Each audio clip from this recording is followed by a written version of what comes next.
praise you gave was already ordained. Stop and praise for keeping you in your lane. Give a praise for breaking off them chains. Before you let somebody steal your praise, think about the spirit in which they came. Think about the energy they gave. Is it worth it? Nope, never no way. Kingdom we broke into a praise dance. I praise Yah for D4 hug daps. Praise Yahweh for the congregation, and I praise him for the angels, the elders, and all their dedication. See this truth, it'll cut you, heal you, it'll make or break you. It's a spiritual walk, it's a spiritual ride. Just don't despise the chastisement when you get chastised. You a son, not a bastard, right? You gonna get chastised. It's a spiritual ride. Just vibe. Yeah, just vibe. We gonna ride. All praises to the Shalom Facebook, Shalom YouTube. Welcome to our prophecy class. Today we're in the book of Jeremiah and chapter 30. But before we get started, does anyone have any questions? Jeremiah. Okay. Again, we are in the book of Jeremiah, the prophet Jeremiah, chapter 30.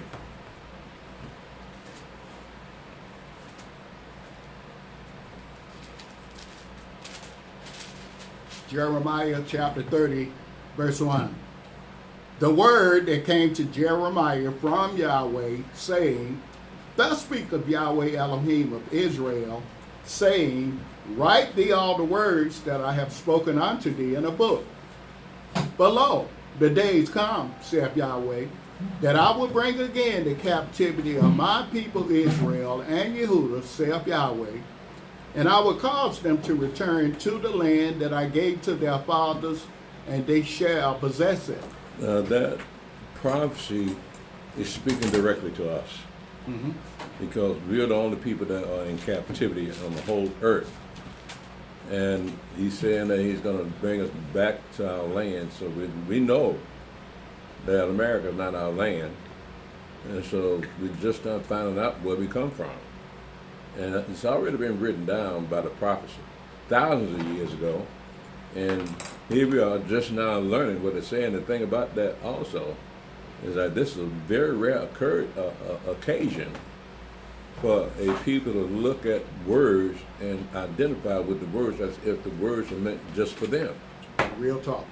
You think about anybody else would read these words, they couldn't identify with them. Mm-hmm. Because nobody else is in captivity but us. Mm-hmm. And so here we are, and we can see it, but there are some Israelites that don't see this either. Right. Much less black people. So we got Israelites that don't understand what this is saying, that Yahweh, these words are not meant for them. They are, all they know is that they are Israelites, and they got to wear their fringes so people know that they're Israelites. But this here, it's like Yahweh talking directly to us. In verse 3 it says, For lo, the days come, saith Yahweh, that I will bring again the captivity of my people Israel and Yehudah, saith Yahweh, and I will cause them to return to the land that I gave to their fathers, and they shall possess it. So at some point they lost the land. Mm-hmm. So now Yahweh said he's going to bring us back, but we understand also that we have to wonder why, what was the purpose of them leaving the land, losing the land, and winding up here for us to read about them losing the land, just to see how wicked our Father's word that Yahweh was just justified in kicking us out of the land. But him being as merciful as he is, what's the matter? I can hear it. You can? Mm-hmm. I cut that one on. You can't feel that one, Elder? A little bit. Got the air on too, it should be cool off. Yeah, the air don't come through here. The ventilation system's not difficult. Don't really come through? Don't come through here at all. Thought it did. Okay. That's good. Well, it ain't hot in here. Shalom, bro. Here they are. How you doing, man? Yeah, I was just remarking about this verse here. Is speaking directly to us. No one else on this earth can identify with what it's saying here. In verse 3 it says, For lo, the days come, saith Yahweh, that I will bring again the captivity of my people Israel and Judah, saith Yahweh, and I will cause them to return to the land that I gave to their fathers, and they shall possess it. That's a whole lot in that verse. It's telling us that this land used to belong to us. That land that we came from, that was our land. And Yahweh's admitting that I'm the one to kick you out of the land, but I'm also going to bring you back into the land. Now, apparently, that generation that was kicked out of the land was was the worst generation that came along of the children of Israel. So now Yahweh's showing the descendants what got them in America in the first place is their fathers. So we're looking at generations here. We're looking at a past generation here that rebelled against Yahweh, and the latest generation looking at the rebellion of our people said we can't do that no more. Because now we see how angry Yahweh can get. And this as if this is the last chance we got to return back into our land. And this time we're going to go in having an understanding of what Yahweh loves and what Yahweh hates. And so, as I mentioned before, when they first got into the land, Joshua told them to get rid of the gods you still got on you. And then when you get up into Ezekiel chapter 20, they still talk about the God that our father had when I was out there in the wilderness, how rebellious they were when out there in the wilderness. So when you read the book of Exodus and Numbers, you see when our fathers were always rebellious against Yahweh. And it kept on being that way after they got into the land and up until they were kicked out of the land. When you go up into Matthew 24, telling you what's going to happen in the future, and that did come to pass, that not one stone will be laid upon another at some point. So it's prophesying about the destruction of Jerusalem, and also prophesying about the scattering of Yahweh's people when the armies besieged Jerusalem. So the prophecy was already written even in the Mashiach. He saw that too. And so now we're just not seeing what he saw nearly 2,000 years ago, that what he was saying pertains to us. Why can't anybody else see that? We don't know. But it describes us without describing us. It describes our circumstance. And that according to the curses like we read yesterday, people are going to hate us. And we're going to be a byword and a proverb and an astonishment to all the nations that Yahweh scattered us to. And we see it in ourselves. We are astonished at the way black people act. And black women act. They don't even act like women no more. So all that is part of the curses, which means that Yahweh lifting those curses off of us and showing us why those curses were put on us in the first place. And see what Yahweh people are doing now in 2026. Yeah, they're getting worse and worse. So when you're talking about us leaving America, the Yahweh's going to have to purge out the transgressors and the rebellious. 2/3 got to be purged out. That's a lot of people. And so the question was asked last night in the alley. Some heavy-duty conversation in the alley. I'm saying you being real, no, whoever was asking. It's a question asking that. Well, speaking of my brother, there he is out there now. Who? He is.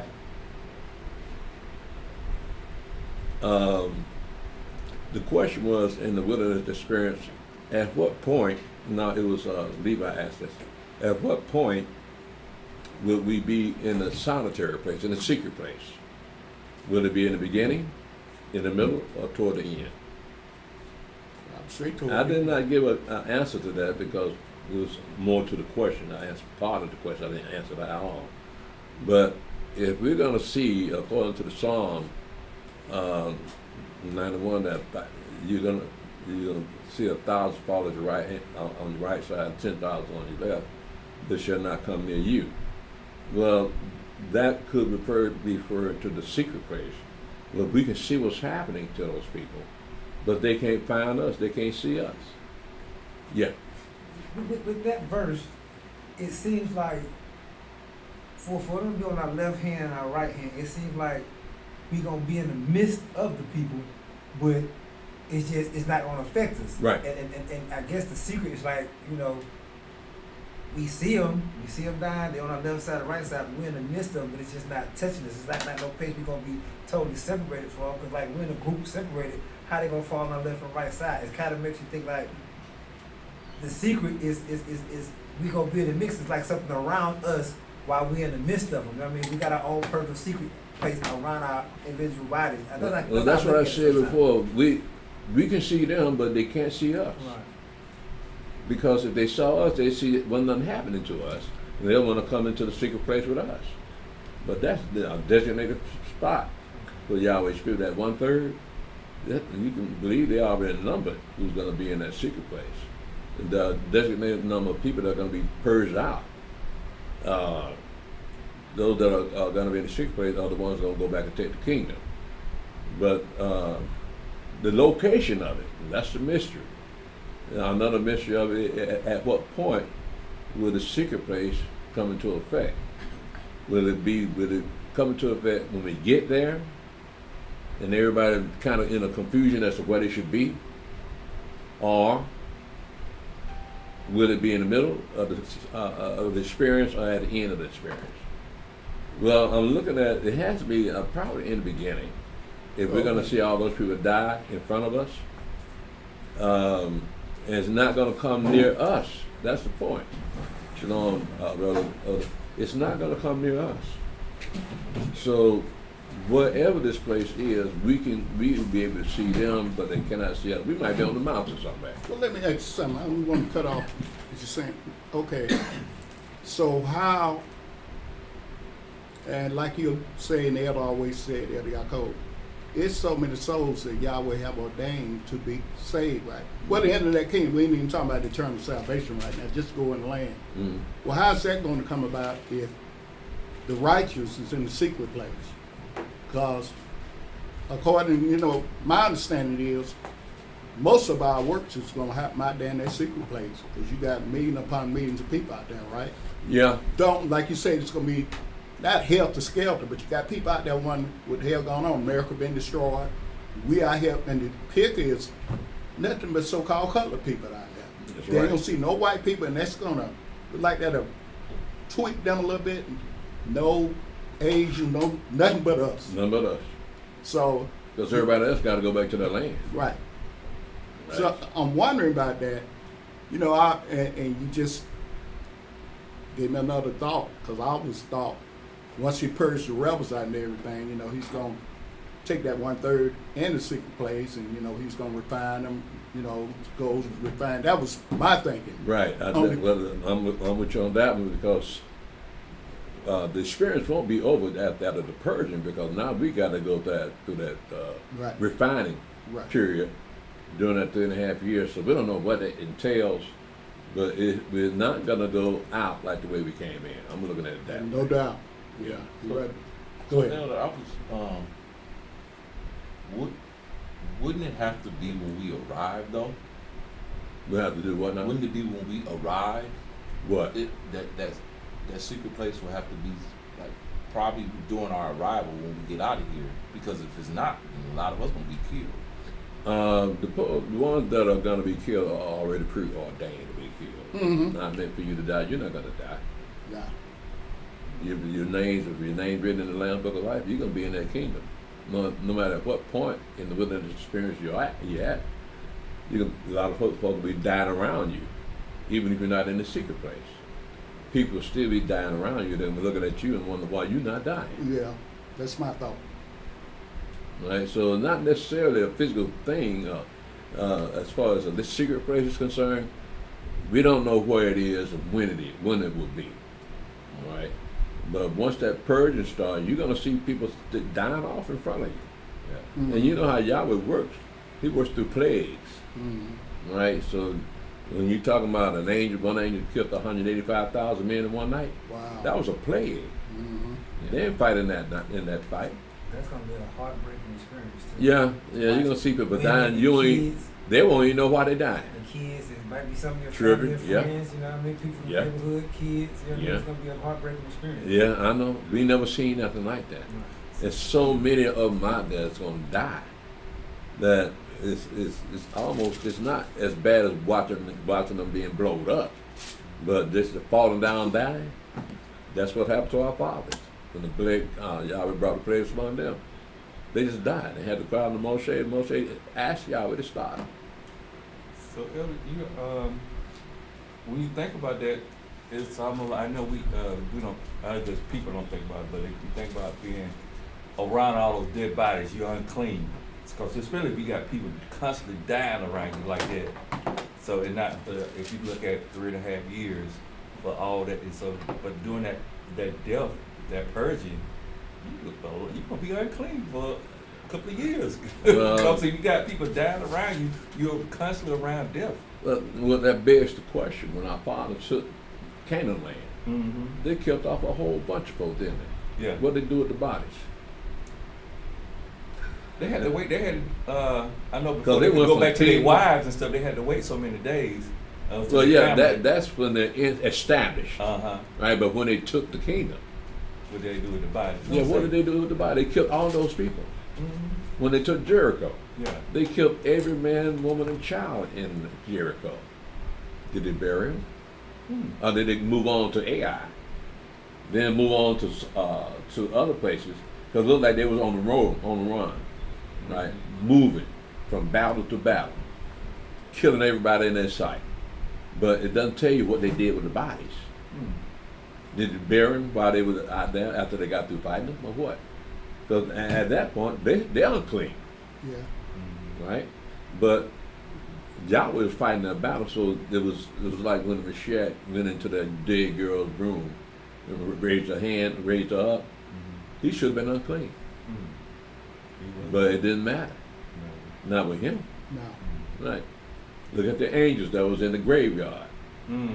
when Meshach was raised up.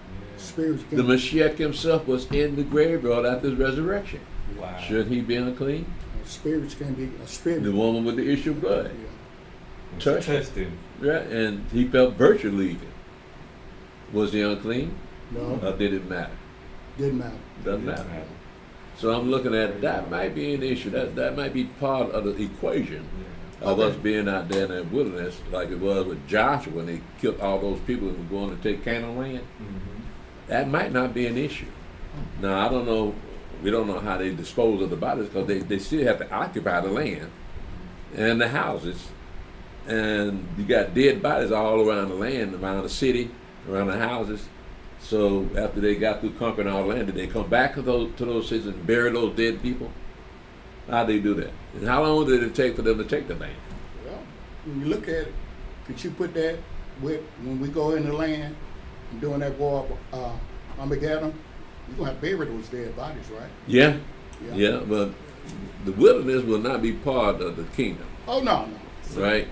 But still, you got to wonder, like for instance, now Joshua went into the land in 1451 BC.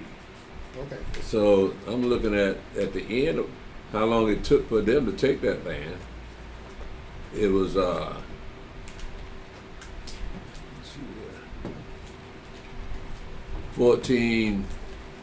1427. Okay. 14, so you're talking about a little over 20 years for them to take that land. So during that time, after they got through conquering the land, they had to come back into the land to inhabit the land, right? So at some point during that long period stretch of battles, they had to bury those bodies Yeah, they had to. because the whole land would be unclean. Mm-hmm. So, I'm not gonna get on with the class, but it just made me think. Correct me if I'm wrong. Was there? I know there was a point. I don't know what book is in, but where they went from one. They left one tribe because they said, "This is our land. We're gonna stay. You guys go ahead on to the next. Yeah, that And was. we're gonna stay and I guess clean everything up." Is it? What they, Yeah, that- they was probably doing that. You know what I'm talking about? Yeah, no.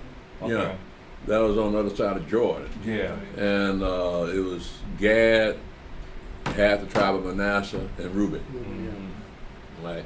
So they stayed in that part of the land, but Moshe told them, you got a spot over here too. Mhm. So if you want to come on over and get that spot, we got it already set up for you. I already Okay. divided up But so no, we're going to stay over here because good pasture land, a good place to raise cattle and things like that. So they stayed over there until the captivity, until the Assyrians came and took them out of the land. But by the time the Assyrians had started taking them out of the land, they had started worshiping other gods. And so that was another incentive for Yahweh to kick them out of the land. You're going to say what else? They stayed in the land, but they did tell them if they needed them, they would come. Right. They had a spot for them right over across the Jordan River. I'm talking about going back. I'm talking about when they crossed over Jordan. They said, we're going to stay on this side, and they kept going. But then what they said was, if you need us, we'll come. Right. We're not going to leave you abandoned. Well, that was stressed when they went to take the land. They told Joshua, we want this side of the land, but we'll go and fight with you. Yeah. Fight with you to go and take the majority of the land. Right. Right. So when they did that, Joshua told them, now you can go back to your land. Right. And you across the river. But he said, you can't take that land unless you go and help us fight for the land of Canaan. True. Right. Then you have those Ephraim and Manasseh, right? Those half tribes. Yeah, half tribe of Manasseh on that side of the land. You had them on both sides, right? Yeah, on both sides. Okay, I thought some of them remained. All of them didn't go back. Right. Okay. Right. This just a hypothetical question. Do you think the young men during those 5 years that those 3 tribes or two and a half tribes were fighting with the children of Israel, as they got to 20 years old, they got of age, you think they left and went and joined the fight? Because let's say at the beginning of the year, he might be 19, but 2 years later he's 21. He's old enough to fight. You think they wouldn't left and went to go help him come fight, or they just stayed and protected? Well, you look at Caleb. Caleb was 85 years old. Yeah. He's still ready to kick some ass. Oh, but they still had children out there in the wilderness, so they had children after Yahweh pronounced that judgment on they're going to stay out there in the wilderness 40 years, right? So, yes, those were 19 years old and younger, were about 60 years old by the time they came into the land, right? But I'm talking about when they got that land on the other side of Jordan. Those who was at 19 at that time, when the first group left off, but they're not old enough to fight. Do you think when they became like a year later, 2 years later, do you think they left and went and joined the fight as those, those that was aged to fight when they got the land on that side? What was the age of the number age that you was allowed to fight? 20. 20 years old and up. So I'm looking at 40 years out there in the wilderness, they had babies too. Right. So I'm looking at those that came and took the land on the other side of Jordan, they were in their 20s. Right. There might have been some of them in their 60s because, like I said, Caleb was still ready to fight. Right. He was over 80 years old. Yeah. So they still were having children out there. And so those children grew up and they were the ones that were ready to fight that fight to take that land. From I think it's Og of Bashan and Sihon. Yeah, I think those are the ones the land that they took across the Jordan River. So yeah, they had children out there. And they brought them up and they were ready to fight. By the time that 40 years was over, they weren't complaining at all. Right? They were murmuring all the time they came out of Egypt. After that 40 years was up, nobody complained, nobody murmured. They knew what they had to do. So they matured out there, right? They saw that Yahweh meant business. So we're reading about that, and we're seeing the same thing. Yahweh means business. So we're not going to go in like our father did, half-stepping, or not taking Yahweh seriously. He's looking at us, he's showing us, you need to take me seriously. Because I control whether you live or die. Right? And for us to know what we know now, we don't want to die right now. We want to see the rest of these prophecies come to pass. And so he's opening this book up to us and put us on Facebook and on YouTube, and hoping people would listen and understand that these things are about to come to pass. And you got to know how to govern yourself when it's time to get up out of here. And when you get in that wilderness, you got to know where to go or how to carry yourself. And you got to recognize an angel when you see one. got that right. Yeah.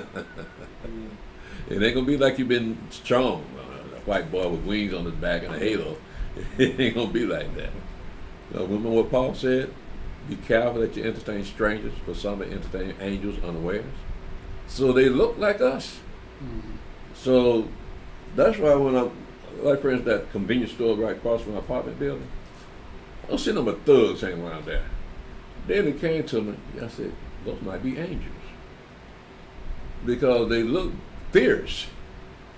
But Yahweh may have angels out there encamped in front of my apartment complex. Yeah, they out there, brother. I remember when they had that little sandwich shop there. They were really hanging over that end. When that woman had that, you know where you could go buy subs at? And had a little sub place? Yeah, they was all over the place. Yeah, that's what we're talking about. Yeah. You know, ain't nobody been in there since. Yeah, I know it. A woman and her 2 daughters. In fact, one of her daughters said, I want you to meet my mother. I said, sister, I ain't got time for that. I was going up there for a minute, and she wanted her mother to have some companionship. Her mother about my age. Yeah. You know, listen, they love their mama. Yeah. And they don't want to see the mama by themselves. Yeah, and they want to get rid of their mama like their mama got rid of them, right? Because it was a business thing. The mama always up in there. They want that woman at that shop. Yeah. So yeah, she love her mama, and she just feel bad that she ain't had a dad in the life, or a man in her mama's life. She like her mama by herself all the time. So I tell you, if I ran into somebody like that was trying to hook me up with the mama, I'll give them Elder Shalom number. Like, On no work right, they can call all they want. either Simeon, brother Simeon. Simeon, right, y'all. Simeon want a wife. That's right. He does want a wife. They want a wife, Never bro. said I wanted no wife either. Huh? I said I have never said I wanted a wife.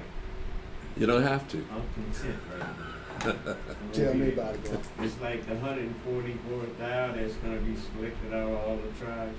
They've been selected. All right. Then you got those that are protected by those angels. 1,000 on one side, 10,000. We're already here. We're in form. In other words, we're practicing to be in this great form. So when the time comes, it's no more stumbling. 144,000 got wives, though. Some of them got wives. Well, that's not necessarily so. No, they ain't. Considering the fact that black men ain't marrying black women Yeah. no more.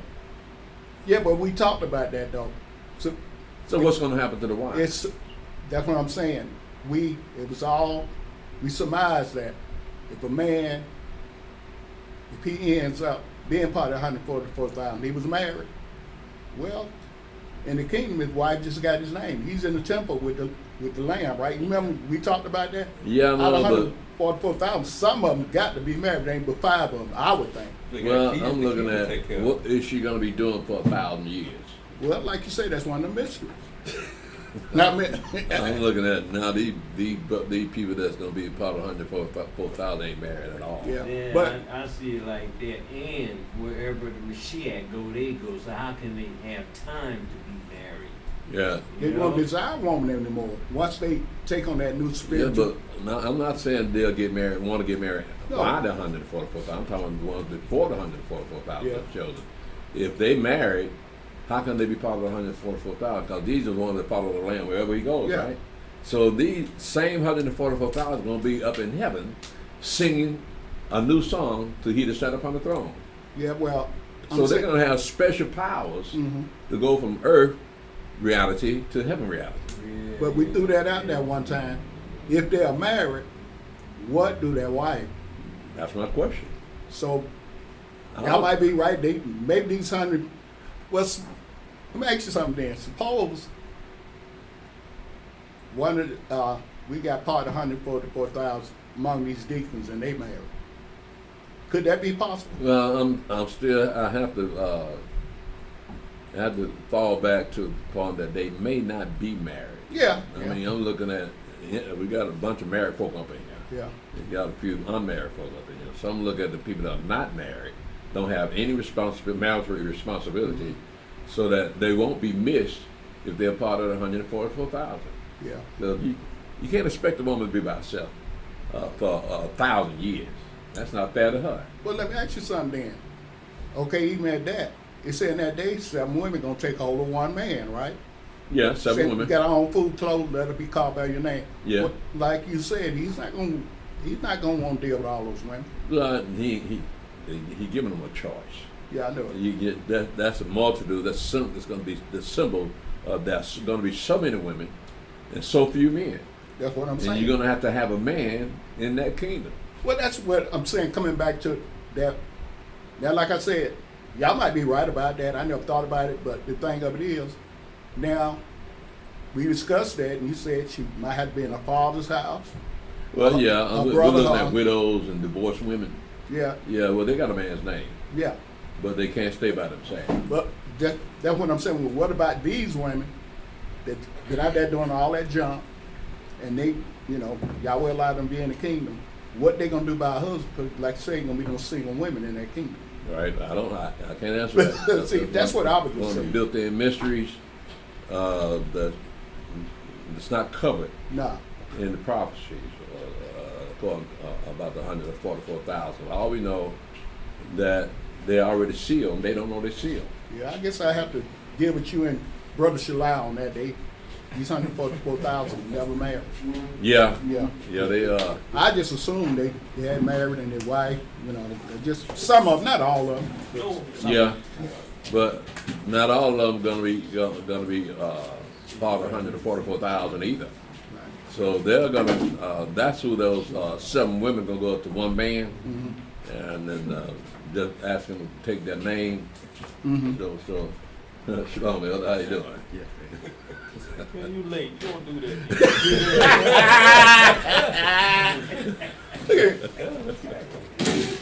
Correct me bad. You a bad man.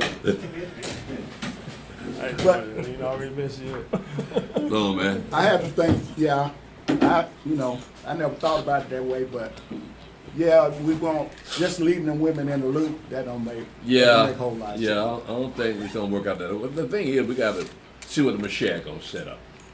He already got the thing figured out. Probably got the kingdom's already settled in his mind. It's just that we got to carry out our orders. He already got 144,000 already set up. They don't know it, but he knows it. And so things like marriage won't be an issue to the 144,000. Yeah. Got another question. Now, when he called them apostles, well, they were his disciples at first.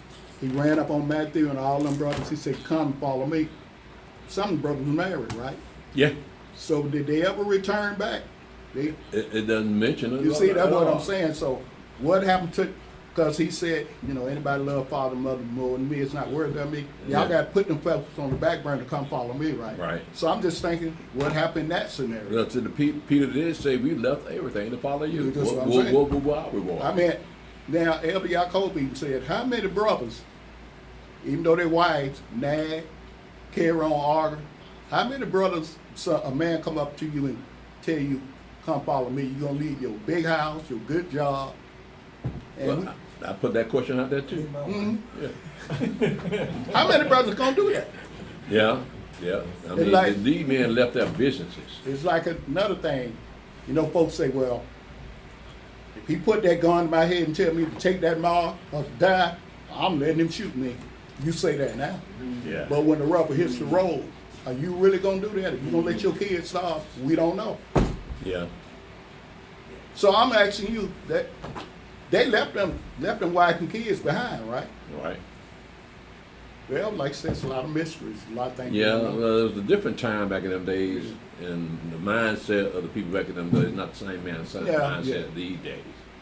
So these women today feel entitled. So a man would be glad to leave him. Yeah. If somebody came up to him and said, I'm with you.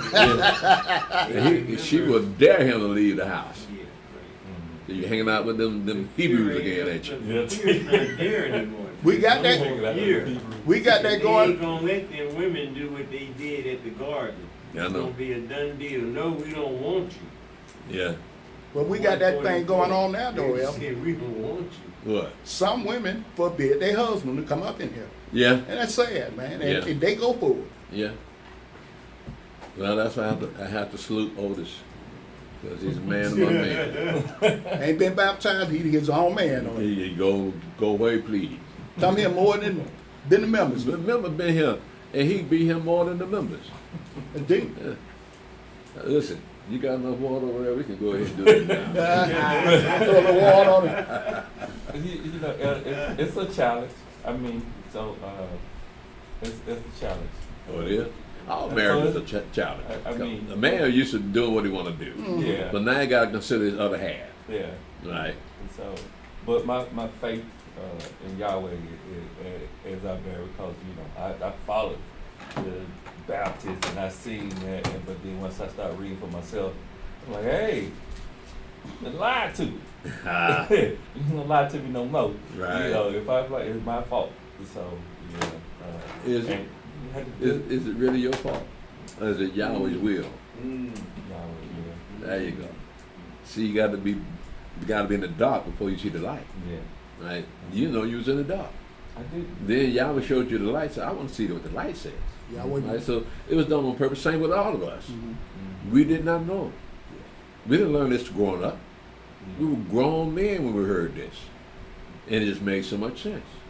What are you gonna say, man? It goes back, the questions go back to the curses again. As far as the curse of blindness and lack of understanding, that's been removed from us.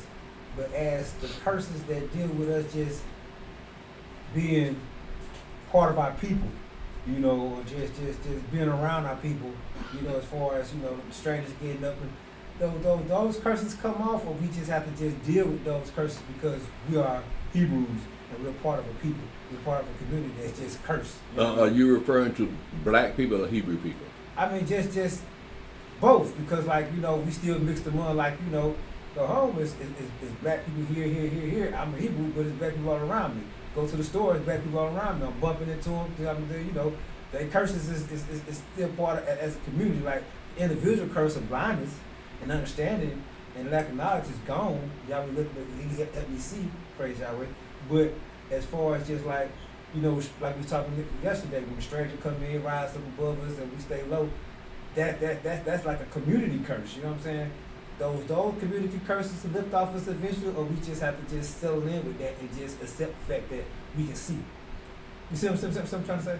Yeah, well, there's really nothing you can do about that. Once Yahweh give you sight, you can't unsee what you see, Right. right? And just because they can't see what you see, it's Yahweh's will that they don't see what you see. But do we ever get in this land rise up with the stranger, or we just stay down because we're part of this people? You see what I'm saying? The strangers rise up high, we stay low. Do we ever get a chance to just we stop being low because we can see we got the curses and lifting off us, but does that curse we ever get just? I know the kingdom is what our goal, but just until that time comes, do we ever get to rise up with the strangers because we're not stacked up, the curses not on us the same as with our people? You see what I'm saying? So let me ask you now, what we know. Right. You're asking, is that compatible with people that don't know what you know? Now I'm just talking about the general curses, it doesn't seem like we still have some general curses upon us, just being. I Deuteronomy chapter 28, the general curse, like the individual curses as far as blindness, whatever we see, we know who we are. But just the general curses as far as people, the personal curse as far as worshiping God's wood and stone, that's off us too. But as far as just we gonna stay low to train to rise up. Do we get to rise up? Eventually, now we're not cursed anymore. The curses are lifted up, or do we just, because we're part of His people, we still stay low, even though we're not worshiping God's wood and stone? We got knowledge, understanding. We know who we are now. You see what I'm saying? Are you talking about mingling with other people that don't believe what you believe? I mean, you have no choice. I mean, just like going to the store, we part of that community. We like I say, we in the world, not of the world. You know what I'm saying? Yeah, I know. Set apart, set apart comes at levels. I realize levels to set apartness. You know what I mean? But, Yeah. Even though I'm set apart, I'm still among my people. I haven't left my community, and my community is obviously very cursed. You know what I mean? Are they your people? As far as they of Israel, not of Israel. You know what I mean? But the physical Israel, yes, they're my people. But spiritual Israel, no, they're not. But as far as us being low and the stranger being high, do we as spiritual Israel ever get high before we go into the kingdom? As far as that part of the curse, them parts of the curses, and you know what I mean. And even though we got knowledge, understanding, not worshiping God's wood and stone anymore, but do we ever get to rise up in this land among our people that are still cursed, even though they're not spiritual Israel, but among physical Israel? You know what I mean? I know, but you see what I'm saying? yeah, I know What makes you think they're Israel at all? You know, we did look like Africans. I think he said earlier, the curses. So now you know what the curses are. Right. Now Yahweh wipes the coal out your eyes. Now you see it. Are those curses still on us? That's what he said. On us or on them? On us. Because now we see what the curses are, and the strangers get above us. Can we rise above that, still being in this captivity? Mm-mm. That's I'm sorry, I misunderstood. Okay. Yeah. It's got to ride its course. Okay. And so once we get up out of here, that's when the curses are gone. Okay. As far as people coming and rising up above us, Right. they won't be able to do that no more. So by that time, everybody will be in their own land. But that's once we leave here. Yeah, Those parts of the curses we still just got to go through. yeah, yeah. So yeah, but they're still gonna wonder how come we ain't dying. And they getting sick, got all kinds of diseases like they got now. They got what's that disease that people, With lettuce and stuff. yeah, all that lettuce stuff, See them come diarrhea. back, the measles, the mumps, you're talking 50 or better years ago when that was out. Yeah, well, it's coming back. It's coming back again. Yeah, You know, and there's got to be a reason for it. People see me buying eating salad, asking, "Do you get that?" I'm like, "Well, you know, I go to the bathroom regular anyway, 'cause I eat salad, but it ain't bothering me." They say, you know, I go to Publix get the salad sometimes. I'm like, that's where it's at. It ain't bothering me. That's Yahweh's mercy. Praise God. They say don't Yeah. come to us. Yeah, because it's killing everybody else. Mhm. Yeah, and they don't know, and it's like daily they come up with a new disease going around, right? So, but y'all won't let that stuff come near us. You don't want to come to us. Yeah, we just live our normal life like we normally do. Pray over the food, and you just go ahead and eat. Don't worry about it. Just think if we hadn't took those vaccines back when we had to go to school back in the 40s, 50s, and 60s, we wouldn't have no problem. Yeah. Yeah. Did you ever take a vaccination shot? I think A everybody. lot of them, I think. What was that for? Hmm. Tuberculosis. Dad, Yeah. they had a combination of We things. had a lot. And then when I was in the military, when we got ready to go overseas, they gave us. I'm talking about when you're a child. A child and an adult. Yeah, all of they them. made us take it when we was in the military. So it wasn't Yeah, like I you got a understand that choice. because you're going to We another took the country. shit- the measles shots and the mump shots. When we was little kids, they made us take those. You know, little kids. You know, I went to school in the '70s. So yeah, That's still when I was. Did you take shots, Al? Yeah, he When took I me. was I a always child, had- but I had- ain't going had- to had- the army, so I ain't had to take no second. So let me ask you something, El. It just, I know you gotta get to the class. So Eliyahu, the way he explained, I guess the doctor said when the sickle cell, that cell got sickle or whatever he was saying, and it just broke our immune system down to a point. Yeah, that started around the 1950s. Mm-hmm. Yeah. Yeah, yeah. So that's some attack on us. Because Yes. according to what I understand, it was a long time before they even found one white person that had sickle cell. I ain't never heard of a white person. That's what I'm saying. So it let you know we ain't supposed to do what everybody do. Right? We're not supposed to be here. Yeah, we getting all the diseases that the Indians got. The Indians died off. But Yahweh, you preserved us. Mm-hmm.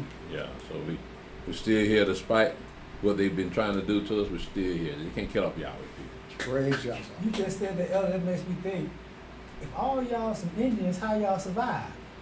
They were dying off from smallpox and all that. How you Indian? Then? How you from an Indian? How you survive? And all the Indians died off from smallpox, and the millions were still here. We dying off. It's such a ridiculous statement because the Indians had other slaves too.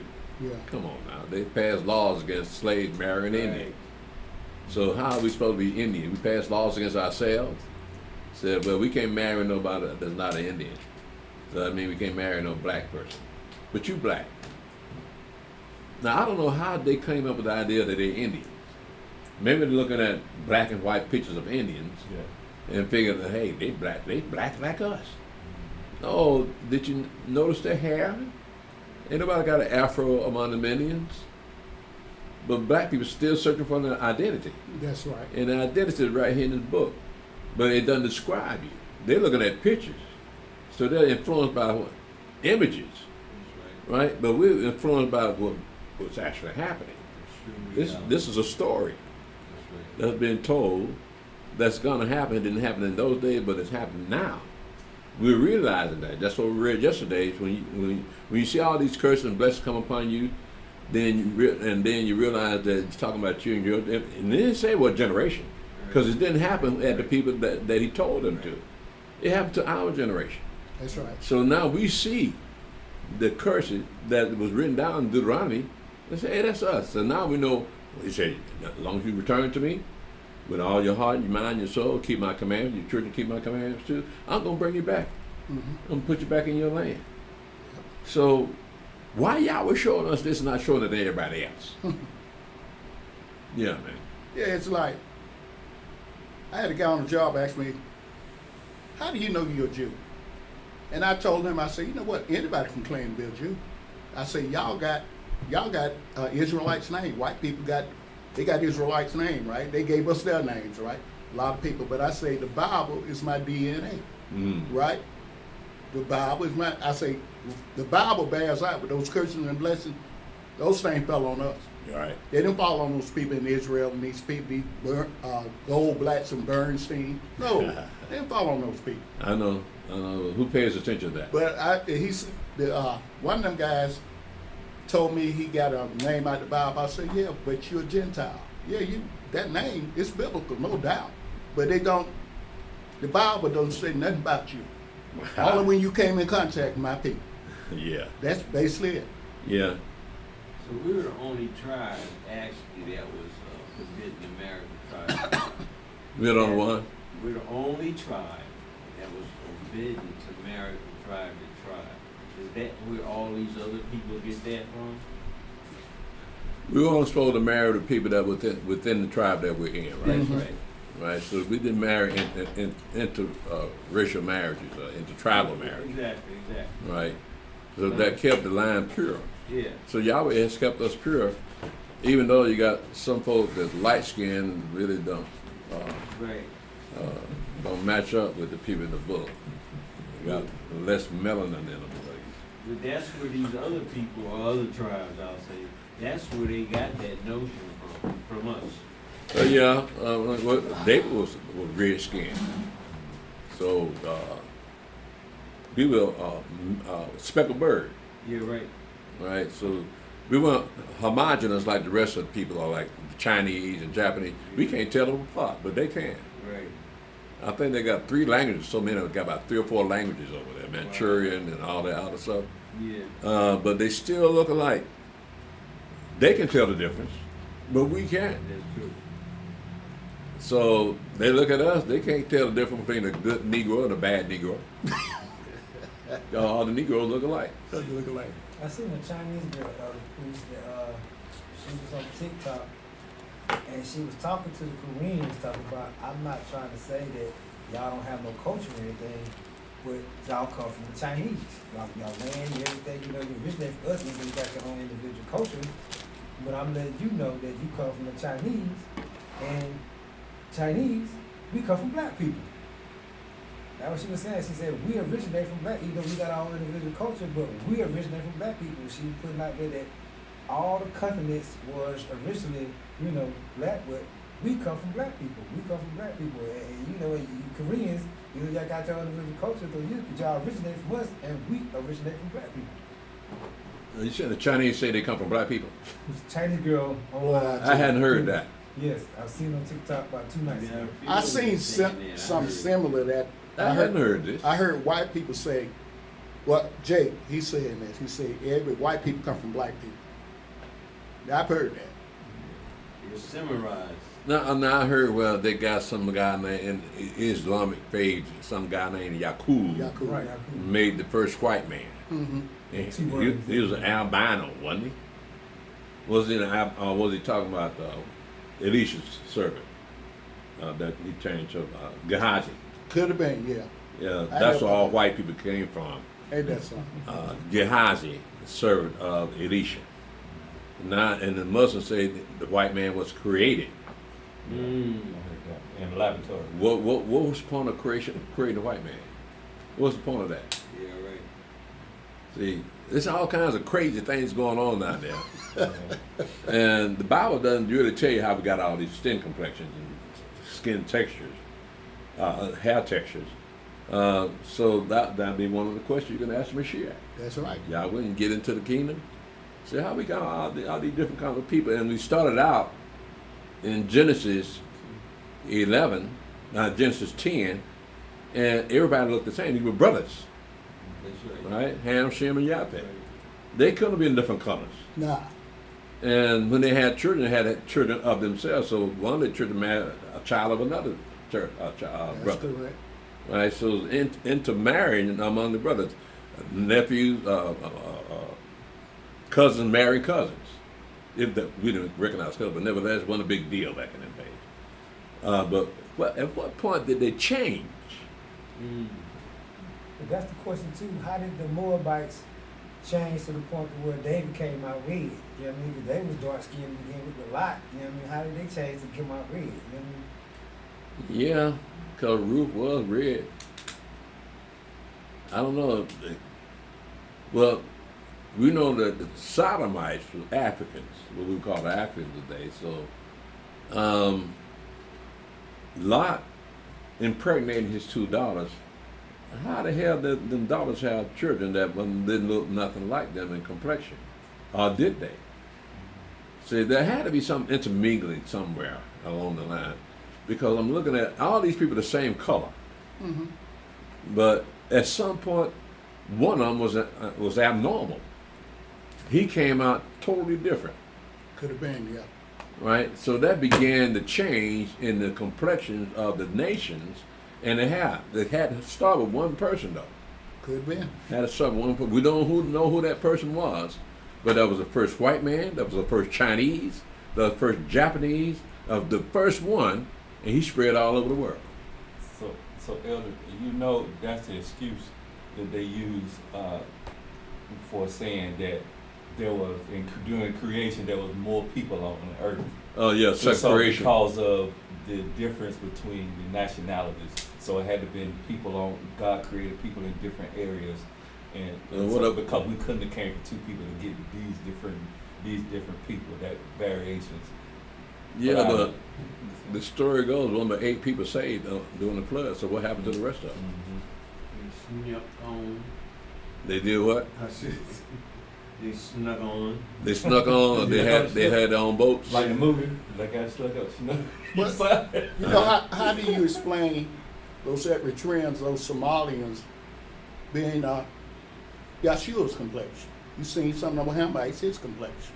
Where did that Are come you from? talking Dick and Yahshua? Yeah, where did that I'm come from? talking about Yahshua HaMashiach. No, I'm just saying, you seen Africans, you know, I used to go to the restaurant and see them come in, and they red. They're red. And Well, you got Ham is darker than I am. Yeah, you got different shades of the Ethiopians. Because a lot of them are real light skin, almost white. Mhm. Some of them, most of them are black though. But it goes back The to what only you difference said. is they got big square heads. Go back. Foreheads. Go back what you said. What You did see? they? All of them. Them women got them big square foreheads, man. They pretty, but they got big And I don't see the attraction in them, but nevertheless, they still have babies. Big forehead babies. I think that girl, Sade, Yeah, I think she one of them people. yeah, she got a big forehead. Yeah, I think Sade's Ethiopian name. She from Brazil. Yeah, I think she Well, Ham. She Brazilian, Yeah. but You got Ham in Brazil. Yeah, yeah. Yeah. Let's go ahead, man. Okay. Jeremiah chapter 30, verse 4. Jeremiah chapter 30, See what we've been doing, man. 4. And these are the words that Yahweh spake concerning Israel and concerning Yehuda. But thus saith Yahweh, we have heard a voice of trembling, of fear, and not of peace. Ask you now, and see whether a man does travail with child. Why do I see every man with his hands on his loins, as a woman in travail, and all faces are turned into paleness? Alas, but that day is great, so that none is like it. It is even the time of Jacob's trouble, but he shall be saved out of it. Now, it's obvious what this is alluding to. You understand what he's saying here? The time of Jacob's trouble? Let's talk about the Great Tribulation, right? It's going to be a time of trouble for Yaakov, because Yaakov will be the people that the one world government be making war with, because they refuse to take that name, number, and mark, and they be keeping the commandments, so they stick out like a sore thumb. So that's who the one world, that king of the one world order, gonna treat them as. These are the times of Jacob's trouble. Yaakov, he's gonna be making war with just one group of people, and those people that believe in the Mashiach, they're going to be that one world order going to be making war, because we refuse to take that name and number and mark, and refuse to bow down to that image that that second beast is going to make. So yeah, that is the time of Jacob's trouble. Now that doesn't leave us out of the loop of troubles. If we're going to have troubles, like I said before, when we talk about the wilderness experience, a lot of black people are going to die. But the difference is, in the time of Jacob's trouble, those people that died because they refused to take that name, number, and mark, they're going to be raised back up. But the people in the wilderness, why should Yahweh want to raise them back up?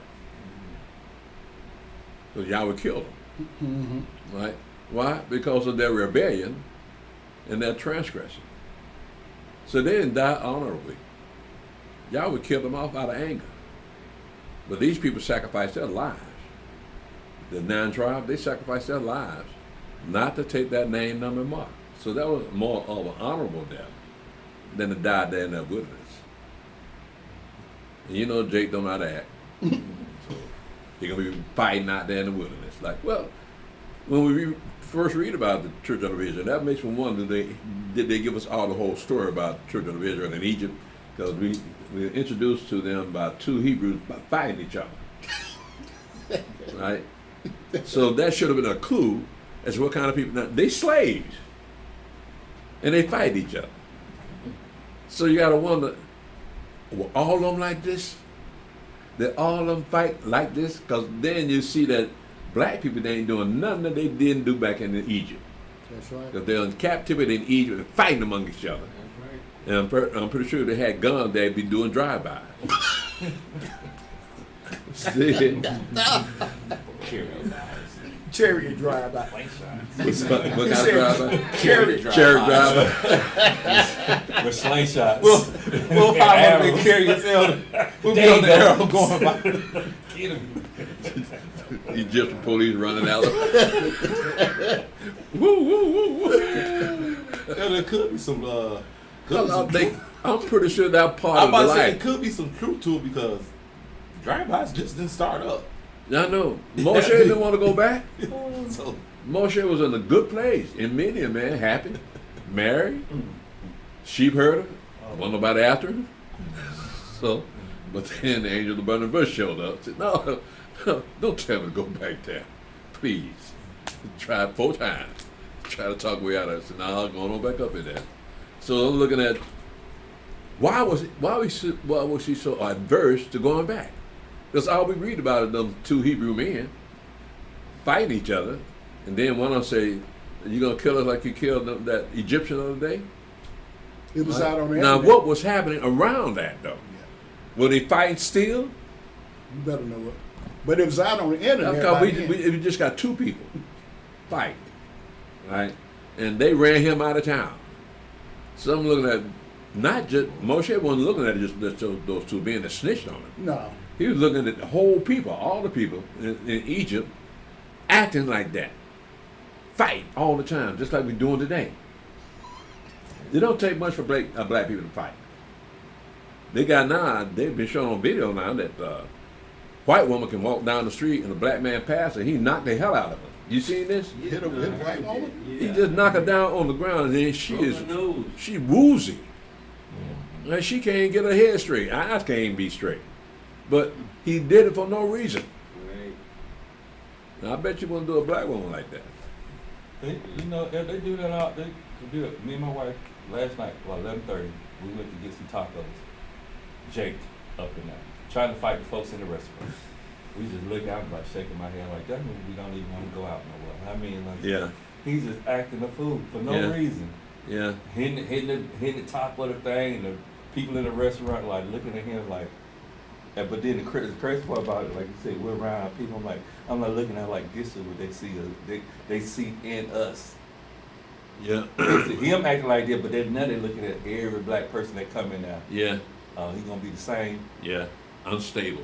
unstable. And they don't tell them what it might snap at. So when it comes to stuff like that, is that the curse or is that a spirit that's on that person, or is it both? Curse. It's a curse because look at the curse that they read yesterday. Right? They say we'll be a byword and an astonishment, a proverb. Why? Because we act like we ain't got no damn sense. Who acts like us? Nobody acts like us. So that's part of the curses. So with the curse comes along that spirit of rebellion and disobedience. But it's not necessarily a spiritual come from the devil. It comes from you not keeping the commandments, not fearing Yahweh, keeping His commandments. That's where that comes from. So now you feel entitled to whatever you get, whatever somebody else has. That's yours. Who thinks that way? So it's not. So that's what I was thinking, because sometimes we want to put that on as a spiritual thing, Nah. not necessarily. You can say it's the church. spirit because you don't keep the commandments. That's a Yeah. spiritual thing. Because the commandments are spiritual, right? Mhm. So you're rebelling against the spirit. Okay. Right? So with that rebellion comes that strange behavior, because there's nothing wrong with the law, nothing wrong with the commandments. But black people are following what white people do. White people don't keep these commandments, but then they've had their own culture for thousands of years. That's right. So they're used to that culture that they're in. So they ain't really governed by the law. We don't want to need the law, right? Yahweh gave it to us, but we rejected it. The law. Now we see the effect of rejecting Yahweh's law. But Yahweh people just go stone crazy. So it's not the mental health is not Well- being obedient to Yahweh. Now listen, remember when the devil tempted the Mashiach, right? What did he do? Throw the law on it, didn't he? Yeah. Black people ain't got that kind of protection because they don't know the law. So they can't resist the devil. That's how the chair works. So they can't resist the devil because the devil put it in their heart. I want you to go there and knock the hell out that boy over there. But what did he do? That's not what you're hit him. Right? Or get on the train raising hell. Right? Because they have no protection against the devil. So yeah, it's a spiritual thing. Yeah. Do you think that's part of the reason why we chosen Yahweh went and chose a small people that didn't have one lick of sense, and he was like, I'm gonna choose y'all, I'm gonna give y'all commandments, and this gonna help y'all, but I know y'all ain't gonna do right now, and the whole world gonna see, and and probably look a pull a finger at me like, you can't be this almighty God because you chose these foolish, ain't got no sense people, and they ain't never been right, ain't never got right, never get right, but he know that their children are gonna be the ones that eventually get right, but just not enough sense to go take the whole world over again. You know what I mean? I'm gonna need these type of people. So it's kind of like that's part of the reason why he told us, because we ain't got no sense. You know what I mean? Right now, what he's doing is rebuilding his people. Right. Right? A little bit at a time. He's taking the time, putting all the pieces together, Right. so that when he get through with us, we'll be a ready people to. We'll be a people of ourselves. People look at us and say, "That's them Hebrew Israelites over there." Ain't got nothing to do with the fringes, but the way you carry yourself, because you're gonna be reserved, you're gonna be conservative, you're not gonna be loud like black people are now. So that's gonna be a hallmark, a telltale sign that we are not the same people. But he's building us in the midst of a foolish people. Right. So we're gonna be obvious to the rest of the nation, to our enemies, gonna put it that way, because the enemies could see us. And so they'll find some way to destroy us. But as long as we're among these crazy black people, they can't tell the difference. Right, because I look at, I watch this stuff about the military and there's certain groups, they gotta be kind of like off a little bit to be able to do certain things and perform around the world doing certain types of, missions, but and for us to be as smaller people as we are in number compared to the rest of the world, to be able to go and take the kingdom, and then the world, even though we're gonna be in our righteousness, we still gotta be a little off to be able to, do that, go around killing, gotta kill kids and stuff like that, you know what I mean? You just gotta, because it's not really an easy thing, because we ain't been killing children, you know what I mean? A grown man, okay. A woman maybe, but children too, you got me, and y'all want to do it, we gotta do it, but you gotta be a little a little offness in there somewhere. You know what I mean? When they got a little lack of sense. I mean, even though we're gonna be spiritual and follow the commandments, you better do something like that. You know what I mean? Yeah, well, you're not going to be the same people that when you went into the wilderness, Right. when you come out, you won't be the same people. So just like our father, like I mentioned before, our father wasn't the same people after 40 years. So they're ready to fight then. So we're going to be in a position, our mind's going to be in a way prepared for a battle. And blood is not going to stop us because the people we're going to be fighting are bloody people. And Yahweh got a eternal hatred for these people. So of all the people in the world, they're the ones Yahweh going to hit first.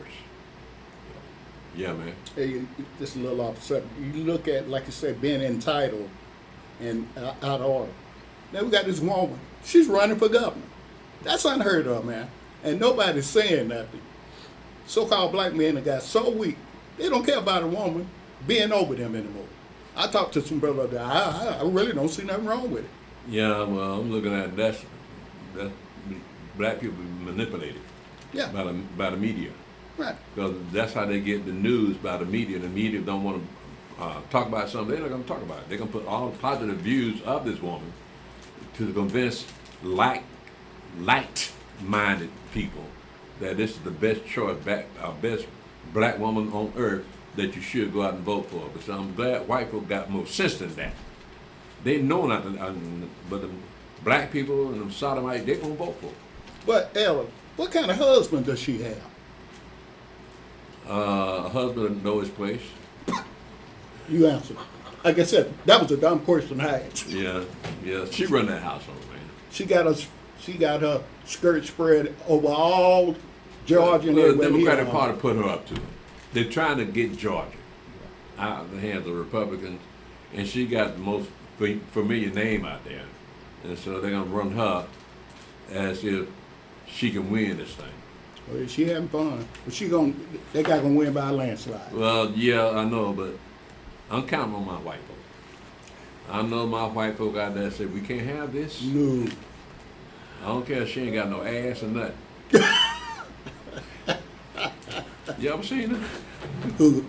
Yeah, she ain't built like a white woman, a Who? black woman. Oh no. She that wide, man. Yeah. At the bottom. Yeah. So, but nevertheless, she's a woman, and you letting a woman can have all this power. And she already said that she's going to allow trans men in women's sports. That's what she She said. already said that.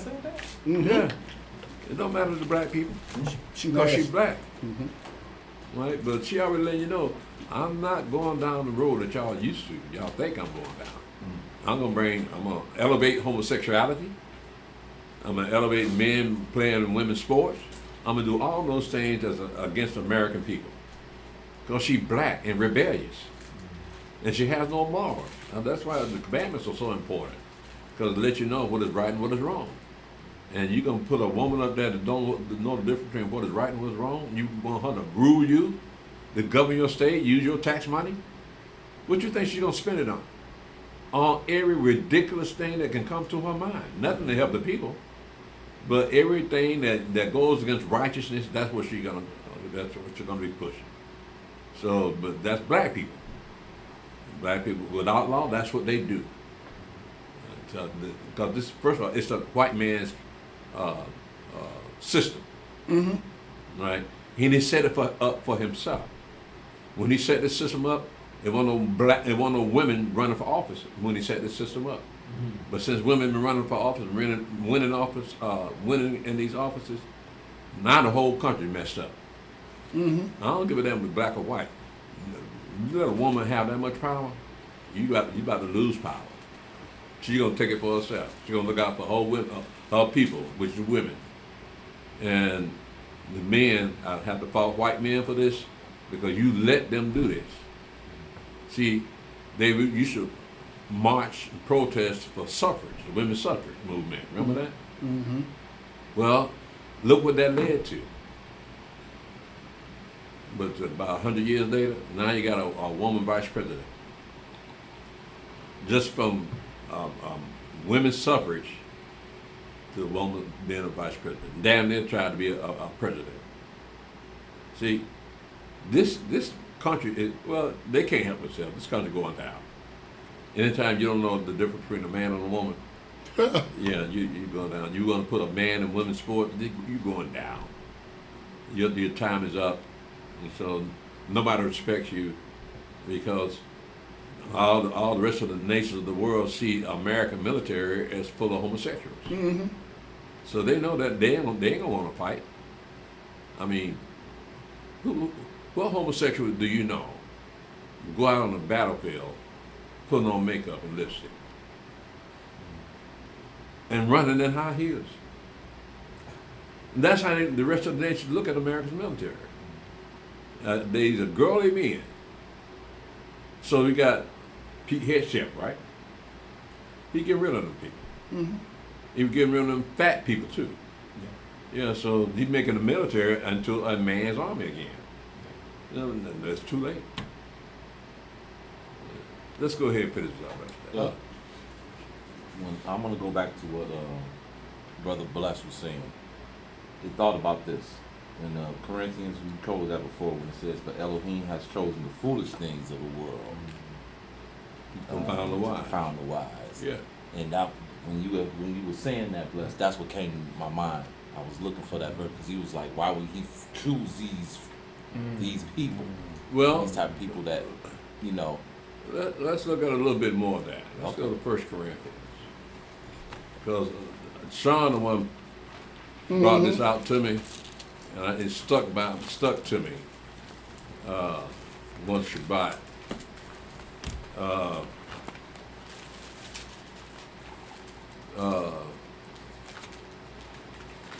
In verse 25, in 1 Corinthians chapter 1, verse 25, it says, "Because the foolishness of Elohim is wiser than men, and the weakness of Elohim is stronger than men.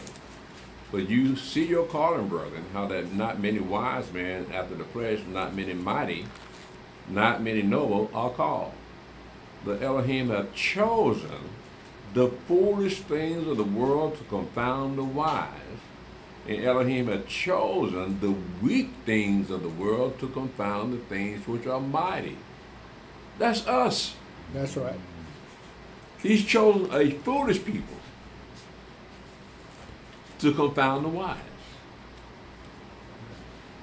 I love Paul. Paul was right on point, right? But a lot of people don't understand Paul. Don't They hate it. understand Paul. But when you say something like this, I take that back because we have to look at it in today's eyes. Because who is more foolish than us? Anybody more foolish than us? But we're the chosen people. Praise Yahweh chose a foolish people Praise. to confound the wise. The people in the world cannot believe we're the chosen people, so they make themselves the chosen people. So they try to make themselves wise. But you're still not the chosen people. That's right. Now that means a lot. I mean, you can be smart and all righteous and doing all things, saying all the right things, but you're still not the chosen people. Which ain't foolish enough. So yeah, I praise Yah for Paul writing that down, and praise Yah for Sean showing it to me. He's talking about us, and we are the most foolish people in the world. But in fact, It was you checking it out, but I didn't know. huh?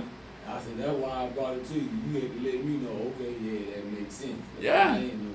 Yeah, you sat up there in that front row, and you told me that. I said, "Oh, what? That is right there. The foolish things of the world. His Yahweh wife. chosen. His wife. His wife. Yeah, Yahweh's wife. Oh, Us. Yahweh wife. Us. Oh man, if that was a flesh and blood relationship, I don't know, man. He would have kicked us to the curb a long time ago. I mean, you ain't been married over 2 months, and you already screwing around. Playing hoe. Yeah. But don't you think Yahweh knew that? Oh, yeah. Yahweh know what kind of people he married. He knew he was going to have trouble with these people. That's why the story is being told. So when the time comes for us to be Yahweh's wife, we know how to carry ourselves. We'll be a virtuous wife. Right? So praise God that he preserved that story, but We can't act like our fathers did. Now, we weren't there. We didn't see everything our fathers saw. But nevertheless, we got this story here. The only witnesses were the prophets and the historians. And we see that we don't understand how come they didn't fear Yahweh. They had a pillar of cloud and a pillar of fire, and they still made them a calf. Like he wasn't even there. They probably said, we've been out here 40 days and 40 nights. Ain't about partying. Ain't about drinking. It's time to raise the roof on this bad boy. We don't know what happened to Moshe. He just done disappeared. Get down. You know, they couldn't see him, right?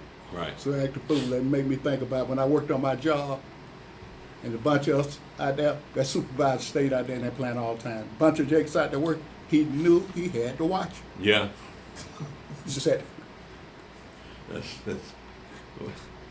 Do they have to watch Julio?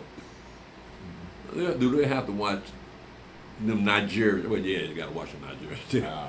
They walk right past and take all your money out your pocket. hacking your system. Yeah. But nevertheless, we're the most watched people in the world, but they have no choice. Because you turn your back on us, we'll be out there playing around and doing our work. Like we said before, Julio, when he building a house, he get up on that roof, start building, putting them tiles down, he don't say a word. Every one of them know what they're doing. But with Jake up there on top of that roof, Jake got to talk, hey man, where were you at last night, bro? We was out at the club waiting on you, bro. You ain't sure. I was there. Then get an argument on the roof. Well, look at that. This woman, she's supposed to be discreet and meet our judgment, and she laying up with a policeman in the chamber. And you talking about some stupid people. Yeah. I can't explain that mindset, man. Who else does that but us? You're in a position of power and authority, and you act like somebody coming out the ghetto. You can't keep your drawers on. Come on, Steve, let's finish this. Jeremiah. We've been on chapter 2 hours. Jeremiah 30, verse 8. For it shall come to pass in that day, saith Yahweh of hosts, that I will break his yoke from off thy neck, and will burst thy bonds, and strangers shall no more serve themselves of him. But they shall serve Yahweh their Elohim, and David their king, whom I will raise up unto them. Now, this is the first time we hear about an individual being raised up, resurrected. So David is going to be resurrected. We're not going to recognize, nobody's going to recognize him, but nevertheless, they're going to look for him. And like Elder Yaakov said, he probably raised up in that wilderness before the Mashiach shows up. But he's the only king of Israel that's going to be raised up. Mm-hmm. But then he was the only king of Israel that was a prophet. There had no more prophets after him. But he just fit in with what the Mashiach said. All the prophets be raised up when he returns. So they said, but they shall serve Yahweh their Elohim and David their king, whom I will raise up unto them. So we got to wonder how are we going to recognize it? Is it going to be by the way he carries himself? Mm-hmm. Because he ain't going to act like us, no doubt. But he can maybe carry himself in a regal way, like he's a king. Mm-hmm. Right? But, Jake don't respect that either. So, but there's going to be something about him that you got to say, that's something special about him. Maybe I need to go bow myself down to him. Good point, Elder. They don't respect Donald Trump. No. Mm-mm. So they See, they're not used to being around kings. They're not used to being around royalty. Mm-hmm. Look at your girl, Michelle. Grabbed the Queen of England and hugged her. ghetto. You don't hug the Queen of England. White folks don't hug the Queen of England. And you grab hold to the Queen of England and hugged her. Like she from the hood. How you doing? Good. Well, I tell you. You can take Jake out of the ghetto, you can't take the ghetto out of Jake. Go ahead, man. Jeremiah chapter 30, verse 10. Therefore, fear thou not, O my servant Yaakov, saith Yahweh, neither be dismayed, O Israel. For lo, I will save thee from afar, and thy seed from the land of their captivity. And Yaakov shall return, and shall be in rest and be quiet, and none shall make him afraid. Again, who is in captivity to this day? Hmm. Nobody but us.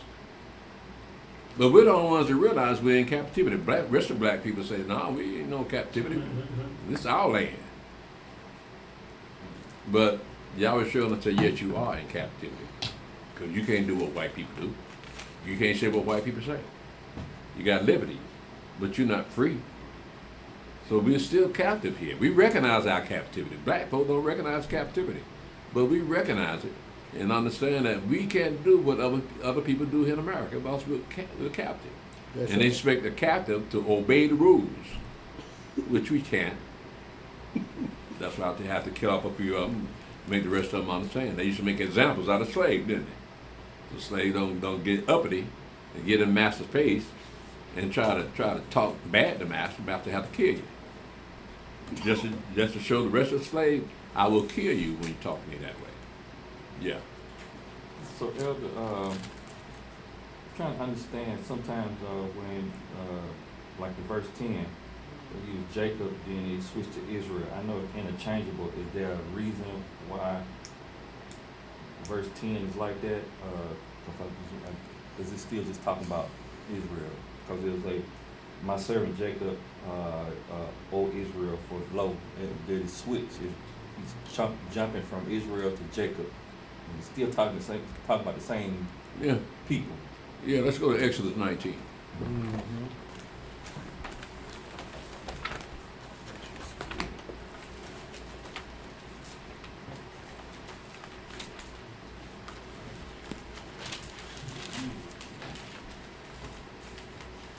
So let's stop and pick it up at verse 1 to verse 3. Exodus 19, verse 1 to verse 3.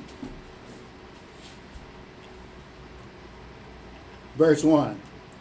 In the 3rd month, when the children of Israel were gone forth out of the land of Egypt, the same day came they into the wilderness of Sinai.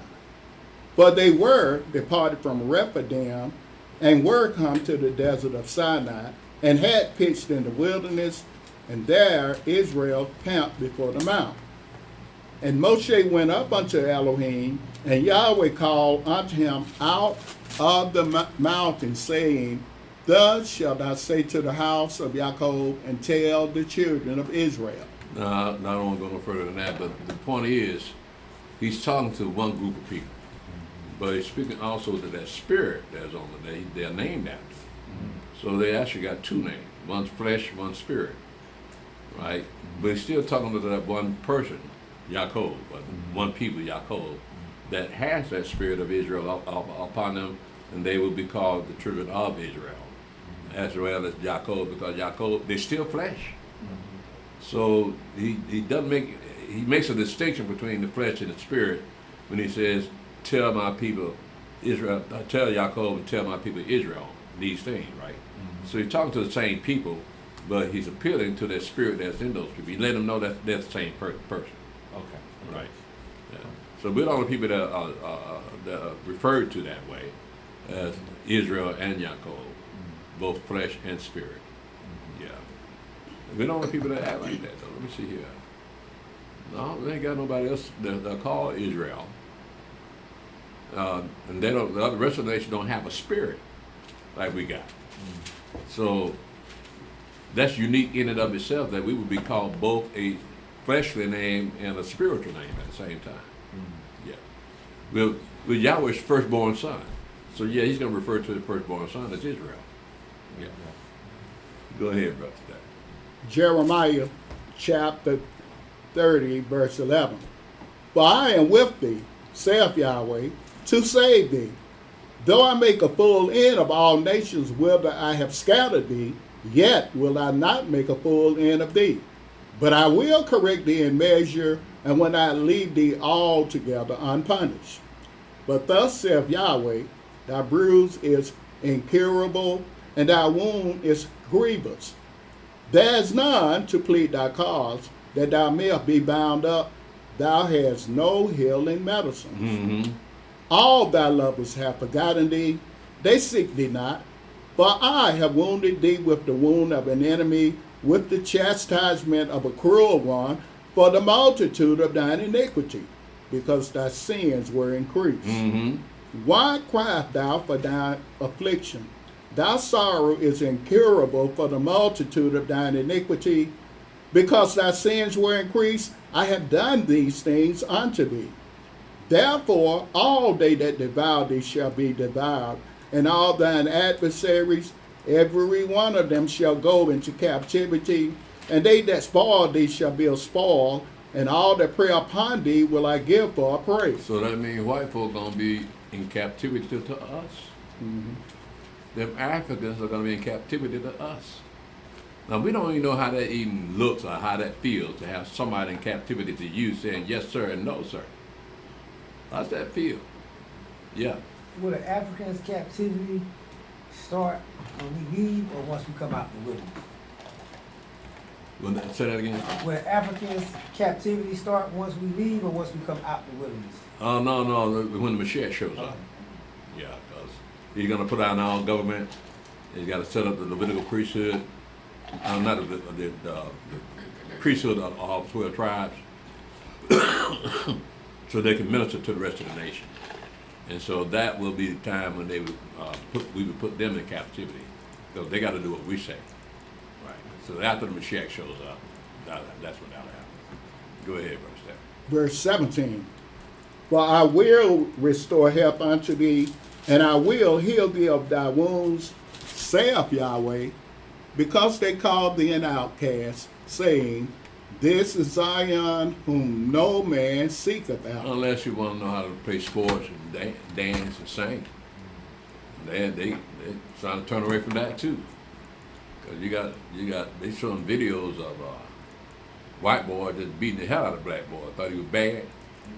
Yeah, white boy tore his butt up. But they get more brave and more bold now. These white people, they get more bold, so they don't really need y'all no more. They steal. They steal your talent. The music that you make, they steal that and they make money off of it. You don't make a dime, right? And they won't let you have your own record company. So, who runs that? Esau. Yes, Esau runs that. So he don't want it in the competition. So they says here, this is Zion, whom no man seeketh after. Nobody wants anything from us, considering the way we carry ourselves. The brothers with crazy haircuts.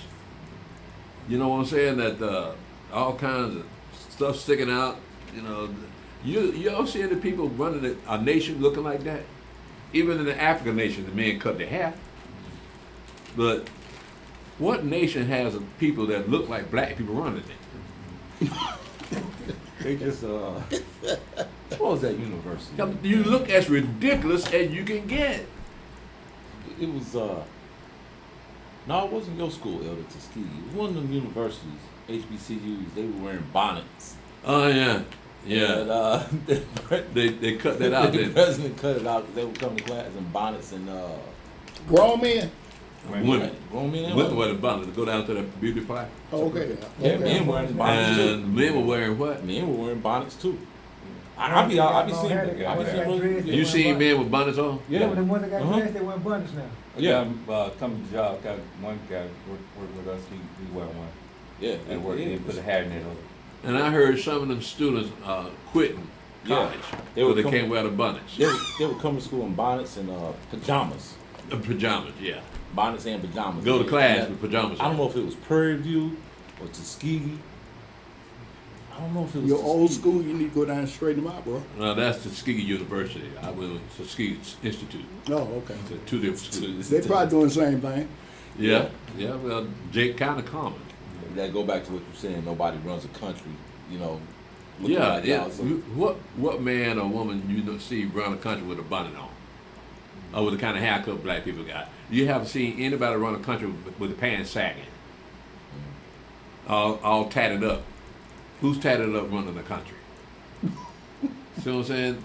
These are straight legal men that know how to be men, know how to run things. They know that appearances mean a whole lot to the people. So if they see you with your pants sagging, yeah, you're not gonna have that support. That you walk around with your underwear showing, You supposed to be the president of America. Come on, man.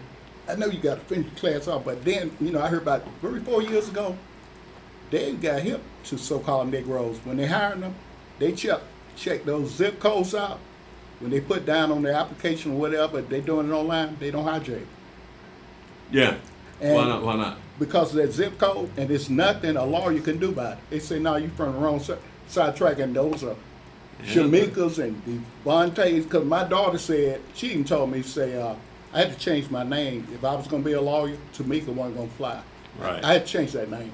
Yeah. And they got something happened, but anyway, yeah, these young people now, some of them don't get their first name. You gone, man? I'm going. Got an appointment. All right. Shalom. They get their last name on when they're applying for a job. They use the last name, L. Yeah, that's what happened to I think Digging Yahshua. He doesn't have a Negro name. No. His parents were smart. Yeah. Yeah, my dad Because named your daddy. him. Yeah, he named him. Well, see, your dad was looking at the future, Mhm. Yep. right? He said that So too. he knew that they probably won't be hiring someone named Jerome or Raymond. But Clancy, that's Irish, man. That's got to be a white boy. They taking a chance because the name Jackson, though.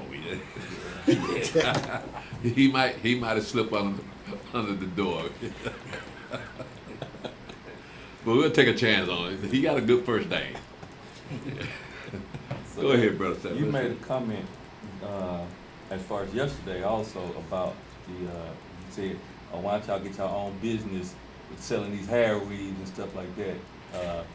I had looked into it years and years ago, and the problem that black people have, it's just like trying to get a record label. The Koreans, they got a monopoly on it, so they own the distribution centers, and they're not gonna let Jake come in and start getting under it. They might let you set up a one little shop, but they own the distribution centers, and so they're not just gonna let you come in there and take over. So don't they have a source where they get the hair from? Mhm. Yeah. Don't That's they- the distribution center. Like they got Yeah. one here, right down here, over there close to downtown Decatur. There's one by the unemployment center. That's one distribution center right there that goes out to like this place right there, and they got monopoly of it. And just like the Indians, they're not gonna let you. They might sell you something, but they're not gonna let you own no distribution center. Nah. So what do we have? Yeah, but that's true though, Elder, because it was a sister. What do we have, man? It was a sister that was documented in Chicago. She worked for this like a woman like this for 20 years, and she told him, she was like, I want to branch out on my own. He was real nice to her. He was like, no, you've been taking care of it. He was like, if you want to go on your own, I have to be with you, because they're not going to sell it directly to you. Yeah. So I have to be with you and act like they selling it to me, and I'll give it to you. She eventually owned 2 beauty supply stores like this in Chicago, but he was nice enough because she worked for him for 20 years, taking care of his business. He was like, I'll help you set up, but you can't show up by yourself, No. because they're not going to give it to you. So he went directly with her and was buying the stuff, and he helped her set up her stores to where she can get started. We got to get up out of here. Got that right. Yeah, everybody take advantage of us, man. Right. They won't let us in the door nowhere. So yeah, we need our own thing, man. I believe we'll have more respect, because I believe we have more respect for each other for the civil rights movement. That's right. Right? We had our own shops, we had our own businesses, our own neighborhoods. So one of the thing about supplies, we usually make our own stuff. Mm-hmm. But now we sold out to the corporations, so now they're running the whole city. Now you got to go to them. They own everything. So yeah, we need our own land, man. We need our own thing Right. in our own business, so people will come to us. Right. We're not going to let them in on our business either. Just like they treated us, we're going to treat them the same way. You can't have none of this. We own everything over here in Israel. In fact, you can't come in the door unless one of us with you. You're right. Yeah. And we got to watch you at all times now. See how I feel. Let's finish it up. Jeremiah chapter 30, verse 18. Thus saith Yahweh, behold, I will bring again the captivity of Jacob's tents, and have mercy on his dwelling places, and the city shall be built upon her own heap, and the palace shall remain after the manner thereof. And out of them shall proceed thanksgiving, and the voice of them that make merry. And I will multiply them, and they shall not be few. I will also glorify them, and they shall not be small. Mm-hmm. Their children also shall be as aforetime, and their congregation shall be established before me. And I will punish all that oppress them. And their nobles shall be of themselves, and their governors shall proceed from the midst of them. And I will cause him to draw near, and he shall approach unto me. For who is this that engaged his heart to approach unto me, saith Yahweh? And you shall be my people, and I will be your God. Behold, the whirlwind of Yahweh goeth forth with fury, a continuing whirlwind. It shall fall with pain upon the head of the wicked. The fierce anger of Yahweh shall not return until he have done it, and until he have performed the intents of his heart. In the latter days you shall consider it. So this must mean these are the latter days that we're living in, because we are considering these things. Mm-hmm. So things are going to change. We see it's changing right before our eyes, but we know the change started long before what we see now. The things that are going on in the world were already playing out, and we're just not hearing about it, because we don't have any power to go in and ask people, what y'all doing? Why is America like this? Mm-hmm. Why do you have men trying to be women? I saw a video the other day of a man trying to be a woman, what's it called, transgender, transmen, and he had on makeup, ugly as hell. Moved to Australia because he was afraid to stay here in America. So these are all white people now. Keep this in mind. They are the disgusting people. I'm so disappointed, I don't know what to say. You got a grown man with makeup on. And he think he's right. Like These people ain't got no damn sense. Like Magic Johnson. Who? His son, Magic Johnson. Basketball player Magic Johnson's son is sodomite. Oh yeah, that big rascal. Oh, man. He's looking for a husband. He looking for a husband. Yeah. I never seen him. Man, About 6'6", 6'7". Big old dude. he taller than his dad, ain't he? Yeah. Yeah. He about 6'6", 6'7", something like that. He said he don't like gay men. That's like an oxymoron. There's something wrong with these people, I man. know. It's something wrong with these people that think that they're women. And they give them airtime. They put them on blast out there as if they're legitimate. And don't understand that you're influencing somebody else, weak-minded son or daughter. So I can be like them too. So decrease the airtime you give these people. That's one thing I like about what's going to happen when the kingdom is set up. You're going to have television. You're going to have media. You're going to have no kind of internet. You're going back to the old farm days. You'll be farmers and shepherds and herdsmen. So you know that fast life, that's gonna be gone. It's gonna be long days wherein you're gonna take your time to do what you gotta do. You might be working on your farm, on your garden.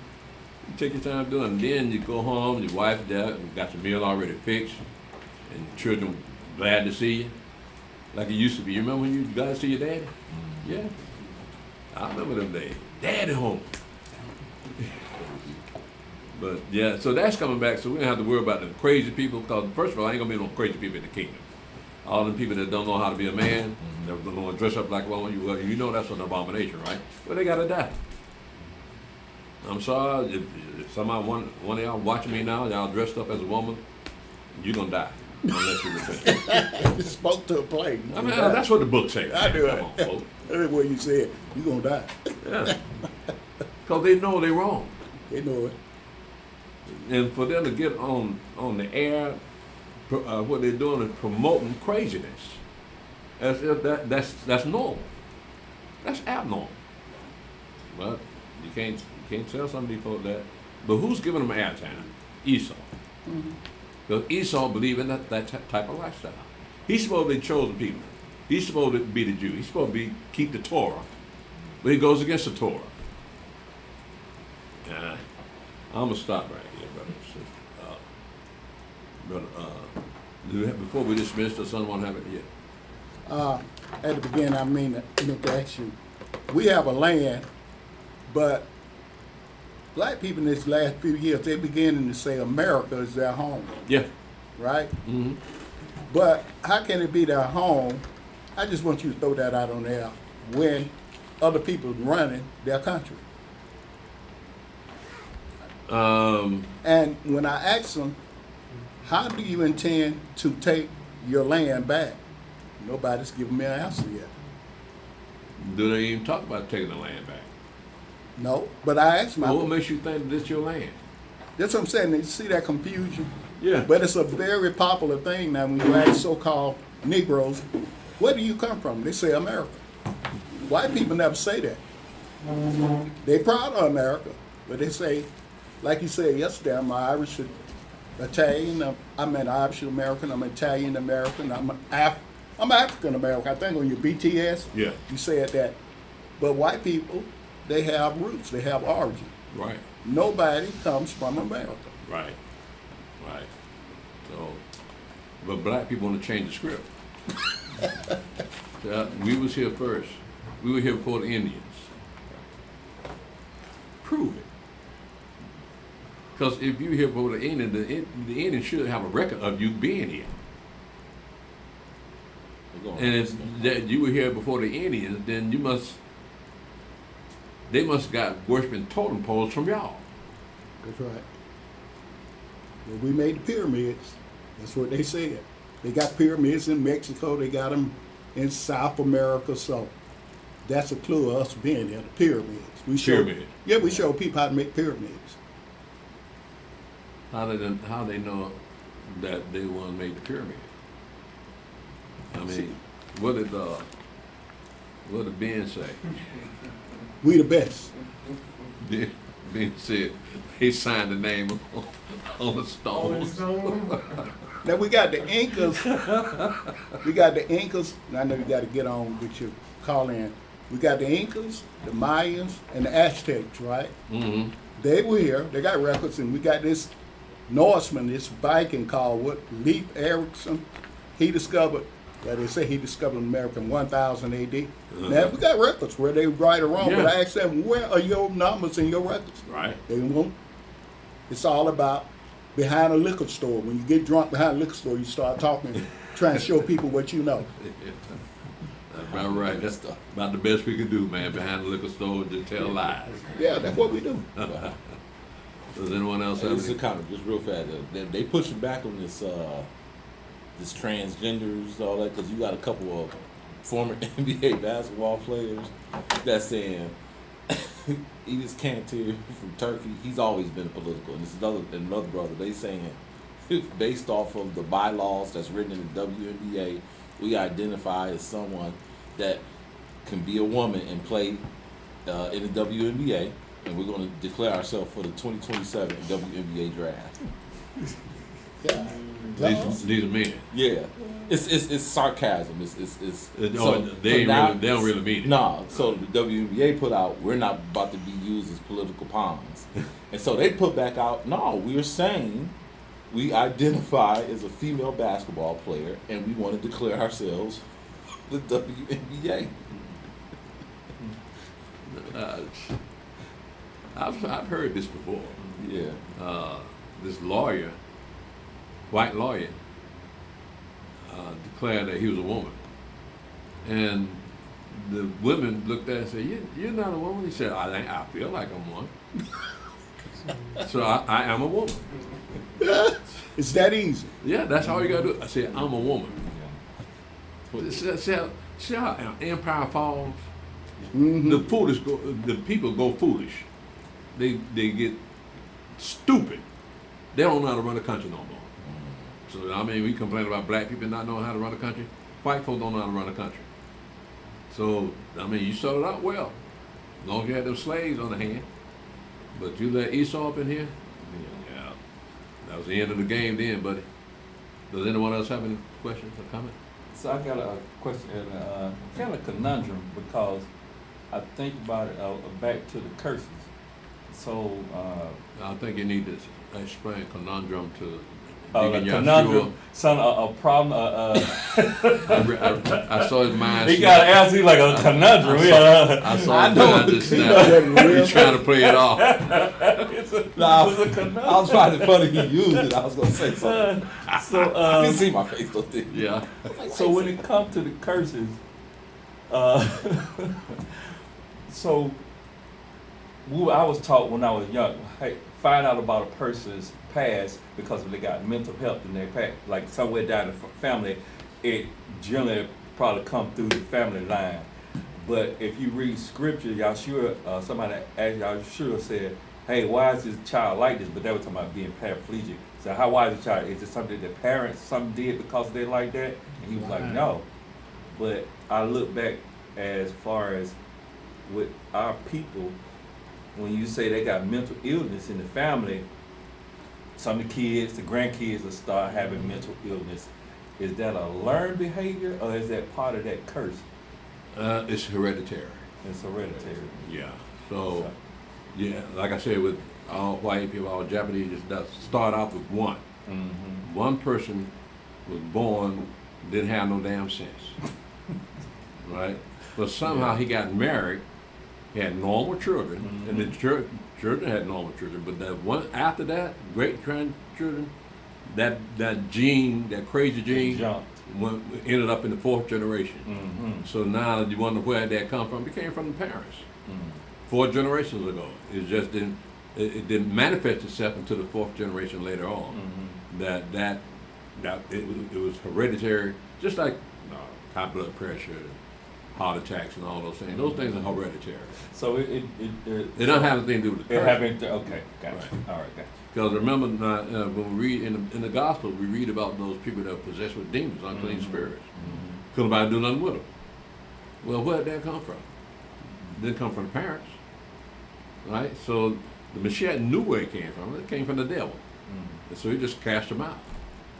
But when you go from the 1st generation to the 4th generation, and you better remember the 1st generation, but that 1st generation had a crazy man marrying somebody, and that passed on down to the 4th generation. So it ain't got nothing to do with unclean spirits. But it's something that's hereditary. Okay. Yeah. Does anyone else have any questions? Okay, let's see what's on chat here.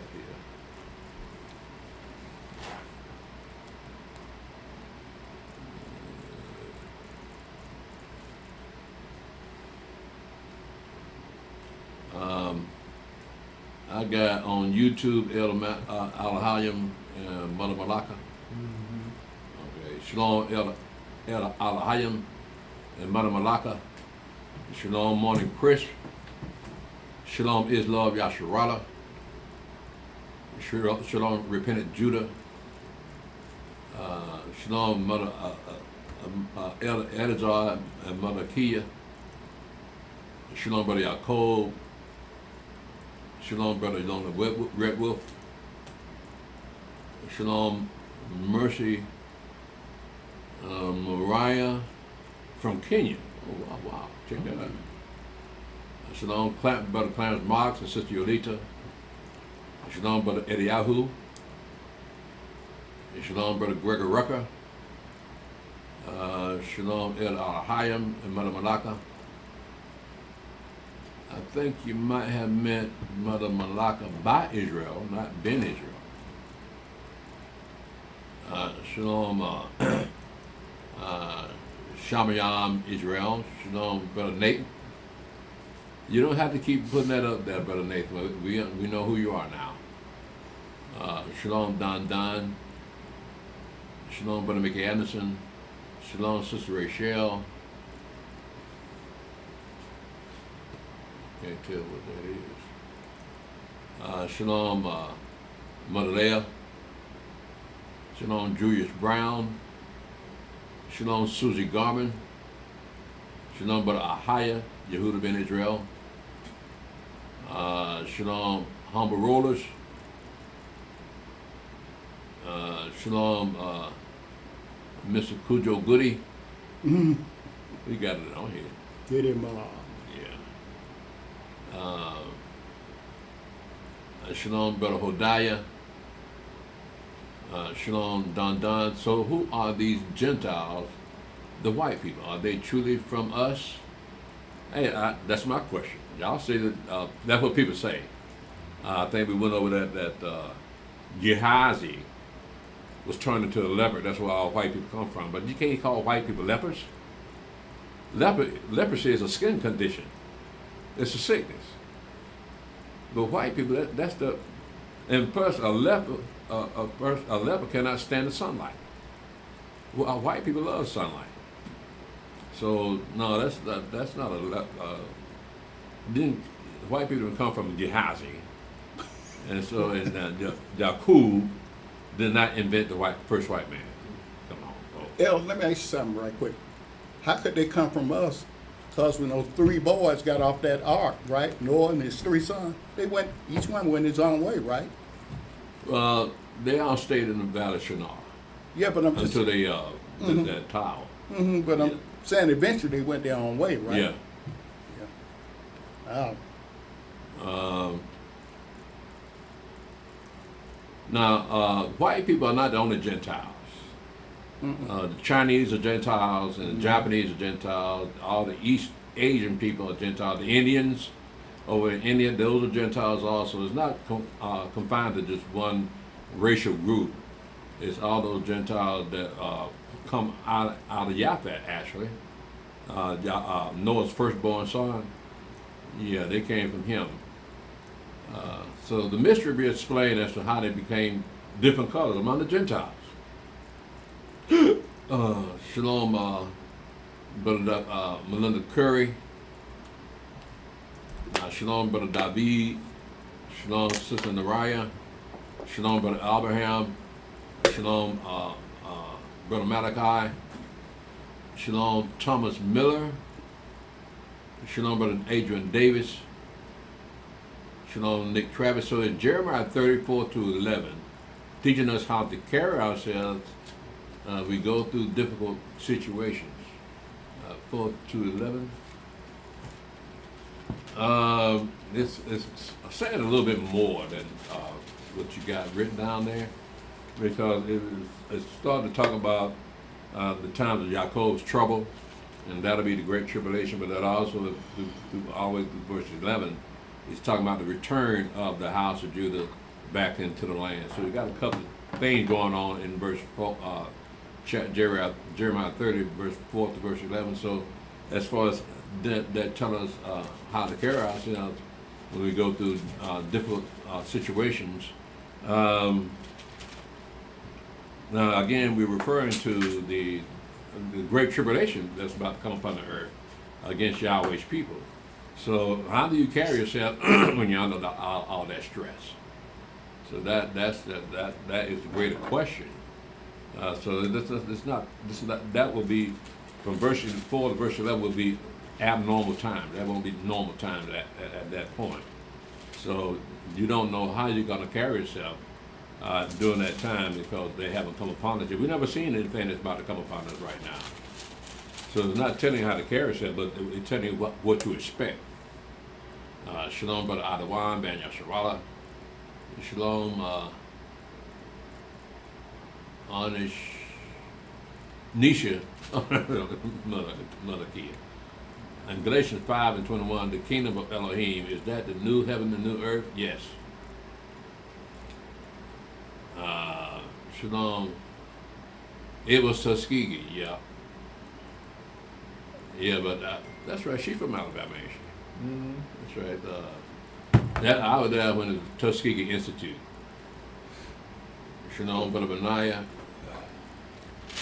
Shalom, Nick Trapp. We don't have teachers no more teaching us how to handle injustice and hardship with dignity today, like we did during the Civil Rights Movement. That's from Brother Nick Travis.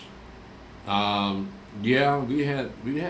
It wasn't a riot. It wasn't people acting a fool like they do now. Black people can't come together like they did back in the day. They had a single goal back in those days, and they don't realize that they were opening the door to catastrophe. Mm-hmm. But they did it with dignity, and when they had that Montgomery bus boycott, everybody walked. And some of them had carpools, they came picked up people, but most of the people walked to show their sincerity. They didn't tear nothing up. All they did was march. You can't do that today. So you get 5 or 6 black people together, somebody's gonna get shot. It ain't gonna be the enemy.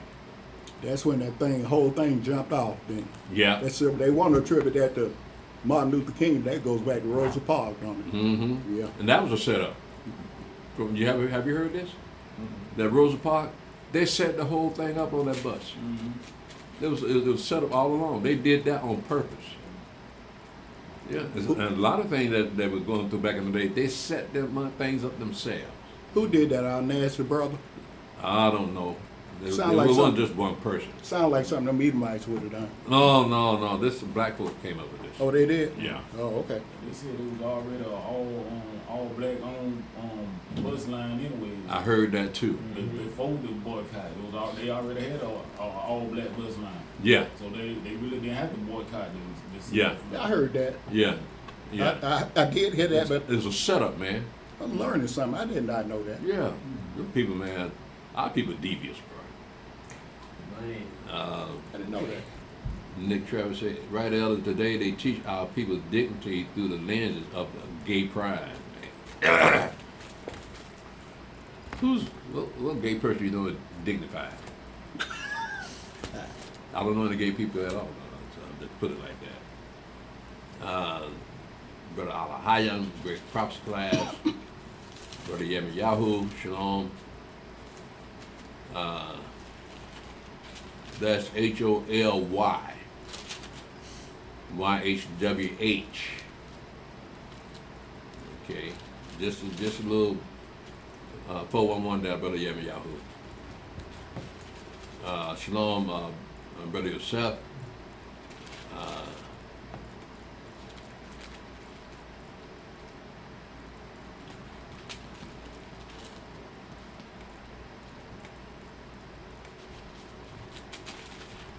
No, when I put Ben Israel, I end it with me, the head. So, you understand what the word Ben means? It means son. And Ba means daughter. That's the way we look at it. So if you want your wife to be named Ben, that's fine. Shalom, Elder Tobiah. Brother Nick says that gay agenda is genocide because it will completely stop natural conception. I was listening to a Gentile podcast called Artificial Conception, the modern day invention of the Immaculate Concept. I mean, they've always had artificial insemination for many, many years.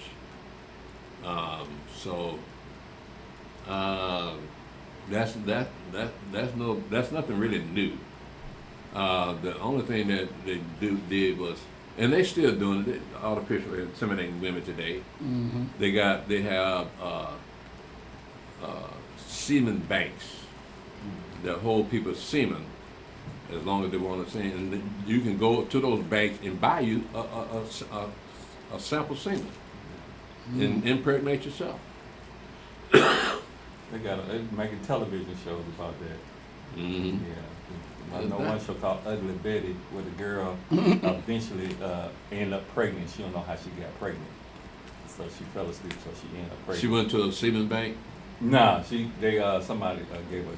They made it up. Made it up, and she was pregnant, but they did some type of stuff to it, and she didn't know it. And so the show goes on about her being pregnant. I ain't watched it, but I knew about it.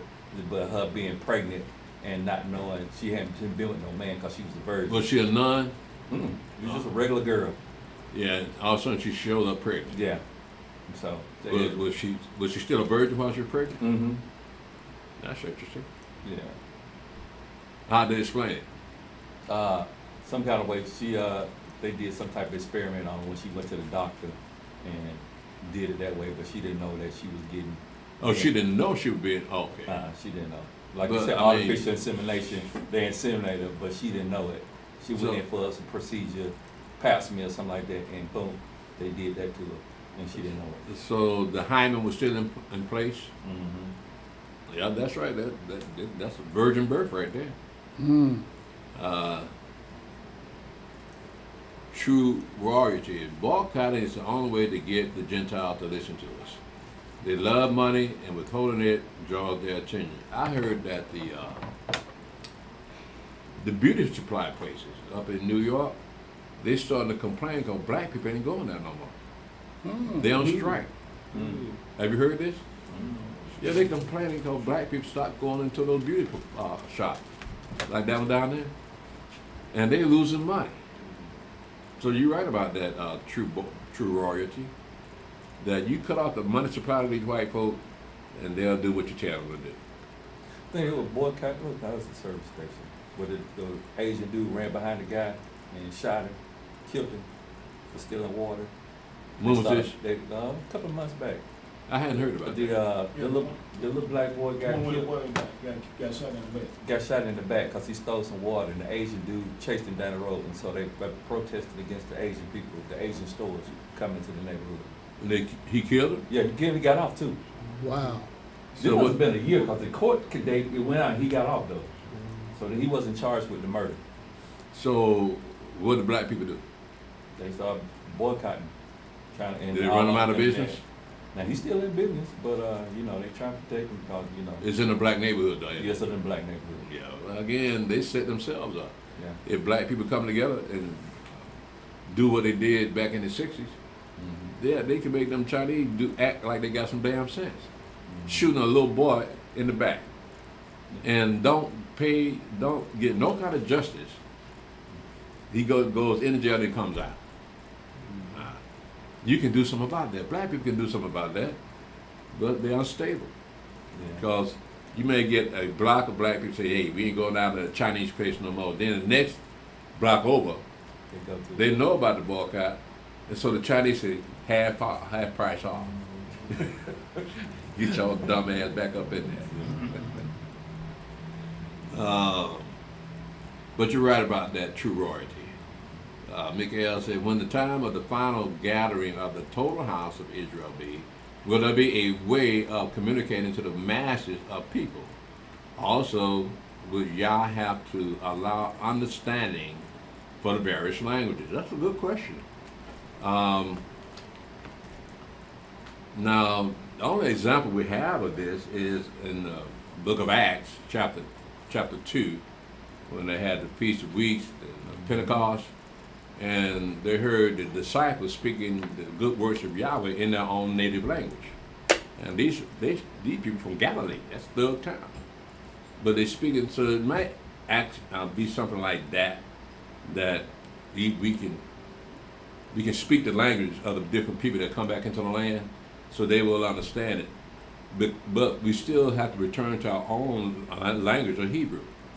And I don't know how that's going to happen unless it just be something like it did in Acts chapter 2. It's automatic. You hear it in Hebrew, even though you speak it in English.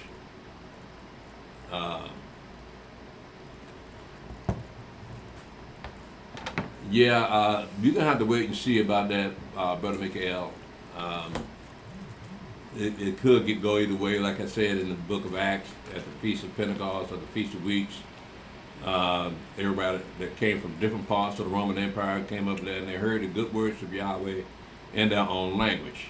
But eventually we will have to learn to speak Hebrew once again, because that's our native tongue. And plus, they speak Hebrew in heaven. So what's wrong with speaking a heavenly language? I don't have anything after this. That's it.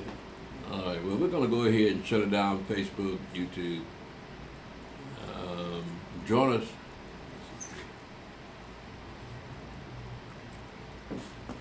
Join us next Thursday, which is Tuesday, at 8 p.m. for our history class. and join the sisters on the 5th day, which is Thursday night.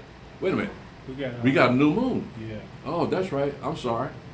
We won't have history class. We have a new moon service coming up this third day. So you can join us for that. But yeah, there won't be a history class, but there will be a new moon service. So let me invite you out. I also join the sisters on the 5th day, which is Thursday at 8 o'clock on Zoom.